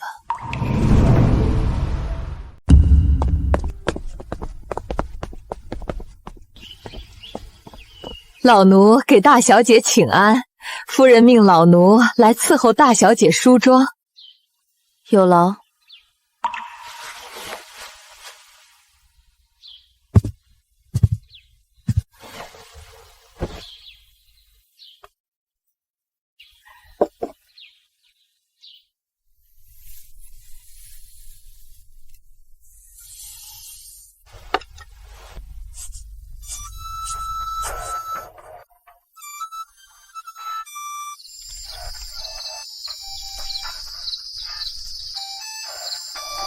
长陵城的贵女，老奴也算见过不少，可大小姐这般容貌气度，竟似天上明月，半点不输他们。走吧。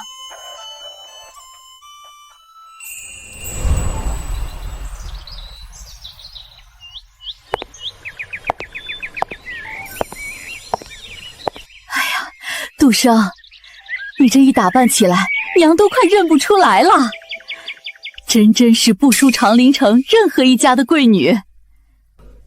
过誉了。娘，您就只知道夸姐姐。女儿今日这身衣裳头面可是挑了许久，您都还没仔细看呢。瞧你这孩子，还吃起味儿来了。我们婉清当然也是顶顶好的，这身樱粉色最衬你，娘看着就欢喜。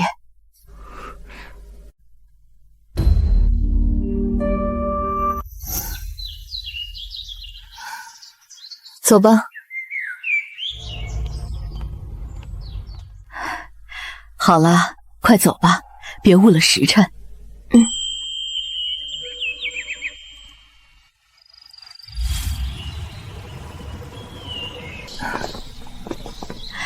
素雅、杜生，哎呀，这便是江大小姐吧？真是好模样，这通身的气派，竟比画上的人儿还标致。可曾读过什么书，习过什么字？回夫人，自幼长于佛寺，不曾读过四书五经、女诫女训。日常翻阅最多便是佛宗典籍，闲暇时也看些抓鬼画舞、风水看局的杂书。抓鬼画符，差点忘了，这江大小姐是命格孤煞才被送去佛寺。江大小姐当真是性情独特，有趣的紧。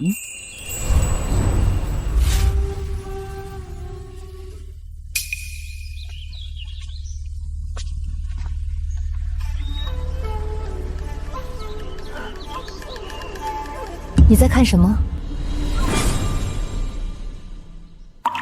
你能看到我？既已身世，为何滞留阳间，不去往该去之处？我叫孟雪嫣，家父乃国子监司时孟清溪。孟姑娘，你是如何亡故的？说来怕姑娘笑话，我是自己从城外的落霞崖跳下去的。跳崖自尽？看着孟雪嫣的魂魄澄净，并无戾气怨念，不像是含冤负屈或被逼至绝路的样子，反而有种哀伤与惘然。江姑娘，我死后到处游走，偶尔能听到一些游魂地语。他们说，这世间有一些真正有本事的大师，心怀慈悲，会帮助迷途的亡魂了却执念，重入轮回。你能帮帮我吗？我并非贪恋尘世，只是心中有惑未解，有怨未了，无法安心离去。可以，你暂且跟在我身边，待此间事了再细说。多谢江姑娘，雪嫣感激不尽。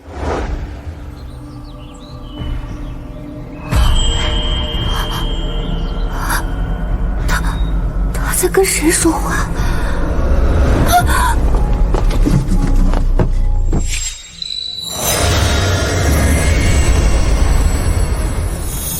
这道符保你免受阳光腐蚀，跟上。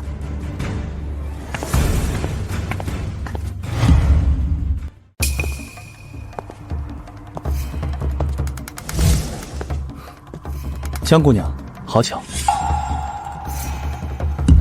又是他，真烦。今日园中姹紫嫣红，贵女们无不精心打扮，唯有她一身清冷月白，不施粉黛，仿佛独立于这喧闹红尘之外。你哪位？第二次了。若说昨日酒楼初遇尚可理解，可今日特意换了一身显眼装束主动找我，他竟又来一次。他分明记得，偏要做出这般无视的姿态，绝对是故意的。江姑娘真是贵人多忘事，不过能成为第一个让姑娘记不住容貌的人，倒也是楚某的荣幸。那楚某便再自我介绍一次。在下楚彦昭，家父乃纯亲王，昨日在酒楼与姑娘和近臣曾有一面之缘。哦，江姑娘留步。姑娘与谢世子似乎颇为相熟。楚世子有这般闲情逸致，操心我与谢世子熟与不熟，不如多花些心思想想，该如何去哄哄我那位妹妹吧。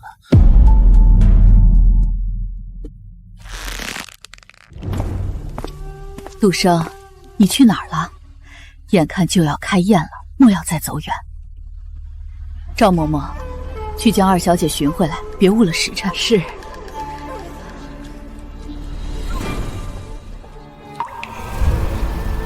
你看，那便是我娘亲曾嫣然。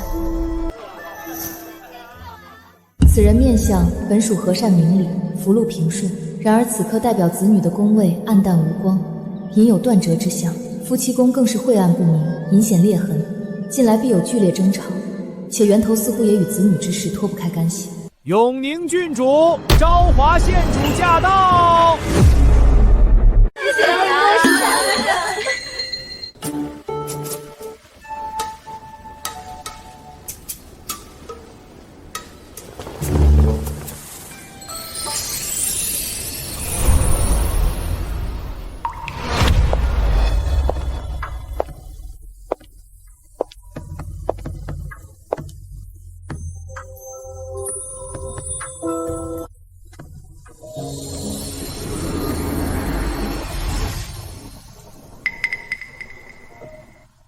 诸位不必多礼，快快请起。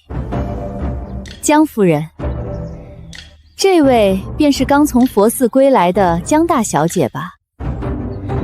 果然气质出尘，不同凡响。郡主谬赞了，杜生，快上前见过郡主。江杜生，见过郡主。哟，到底是佛寺里清静惯了，不懂咱们长陵城的规矩。见了郡主殿下，就这般点头了事儿。江夫人，您这掌家理事是一把好手，怎的教导女儿礼数上？礼在心诚，不在虚行。佛前叩首万千，未必是真恭敬；人前弯折了脊梁，也未必是真尊重。我观夫人面相，家宅本应丰足，然眉间川字纹深锁，近期忧思惊惧过甚。鼻翼右侧蓝檀位引见赤丝，恐有财物暗损，或为亲近之人所累。眼角尖门色质，肤星不稳，非外因，乃内耗。与其操心他人礼数周全与否，不若先理顺家中账目，宽解心怀。火气太盛，伤身也伤人。啊！你胡言乱语什么？简直不知所谓！好了好了，不过些许小节，江小姐快人快语，倒是爽落。今日赏花为主，何必拘泥虚礼？江夫人，您这女儿颇有几分率真呢。谢郡主宽容。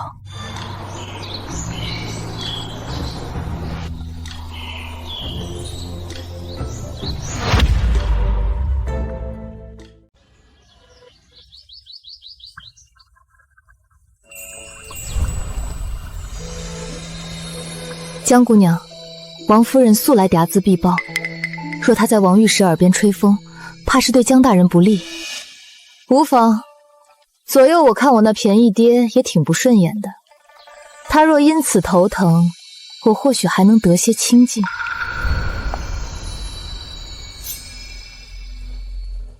姐姐，方才你与燕昭哥哥在那边说了些什么？咦，你竟没被他三言两语哄住，还跑来问我，比我想象中的倒是聪明了一点点。姐姐，我与燕昭哥哥婚约已定，还望姐姐往后疏远些，免得徒增是非。那我收回刚才的话，你还是挺蠢的。你看在你我尚有一丝血缘牵扯的份上，提点你一句，趁早与你那燕昭哥哥退了亲事，他绝非良配。我就知道，你突然回来没安好心，你就是觊觎燕昭哥哥。你休想，我告诉娘亲去。我佛慈悲，却渡不了蠢货。江二小姐对楚世子用情颇深，您这般直言，她怕是会怨恨于您。由她去，执迷不悟，即将自食其果。我的提醒只说一次。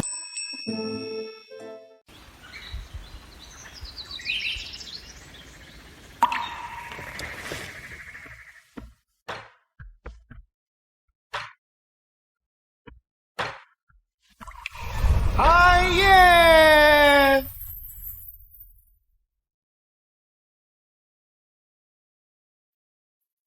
说起来，今儿这园子里的姑娘们，一个个真是花团锦簇。江夫人，您府上2位千金更是出挑，尤其是江大小姐这般品貌气度，从前竟藏在佛寺，真是可惜了。想必如今上门提亲的门槛儿都要被踏破了吧？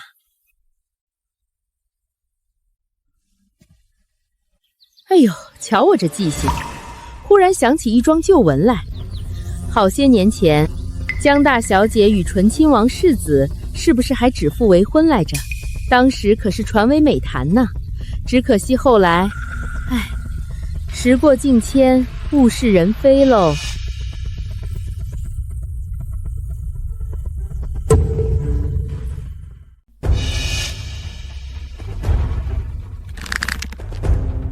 王夫人说笑了，那都是长辈们酒后的戏言，当不得真。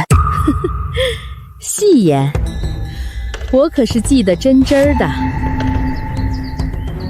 当年江老爷子与老王爷交好，酒后指着说要结亲，多少人都听见了。对了，听说当时还交换了玉佩来着。怎么，江大小姐离京久了，这桩事便不作数了？这姐姐的婚事倒让妹妹成了去，也是缘分奇妙，佳话一桩啊。王夫人，您似乎对旁人的陈年故事格外上心。不过是闲聊罢了，江大小姐莫要介意。不介意，只是觉得夫人您的记性似乎时好时坏。记得住别人家10数年前的酒后戏言，却记不清我方才提醒夫人理清家宅，静心凝神。看来夫人此刻心火虚浮，肝气蕴结于目，怕是晚间又要多梦惊悸了。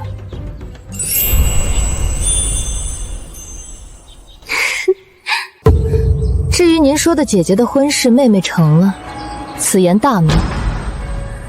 姻缘天定，人事纠葛，个人有个人的缘法。旧日一句戏言，如同春日落花，风过无痕。有人执着于拾取早已零落成泥的残瓣，还以为是珍宝。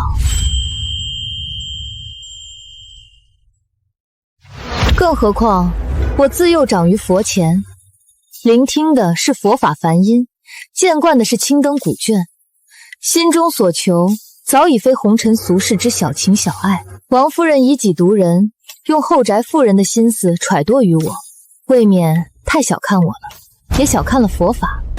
说得好，江小姐心性通透，见识不凡，果然非常人。旧事已矣，未来可期。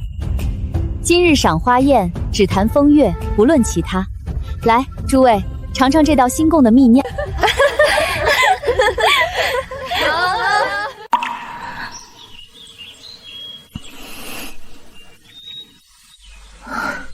江姑娘，您这般怕是彻底将王夫人得罪狠了。还有二小姐她债多了不愁，况且有些人有些事不是躲就能清净的。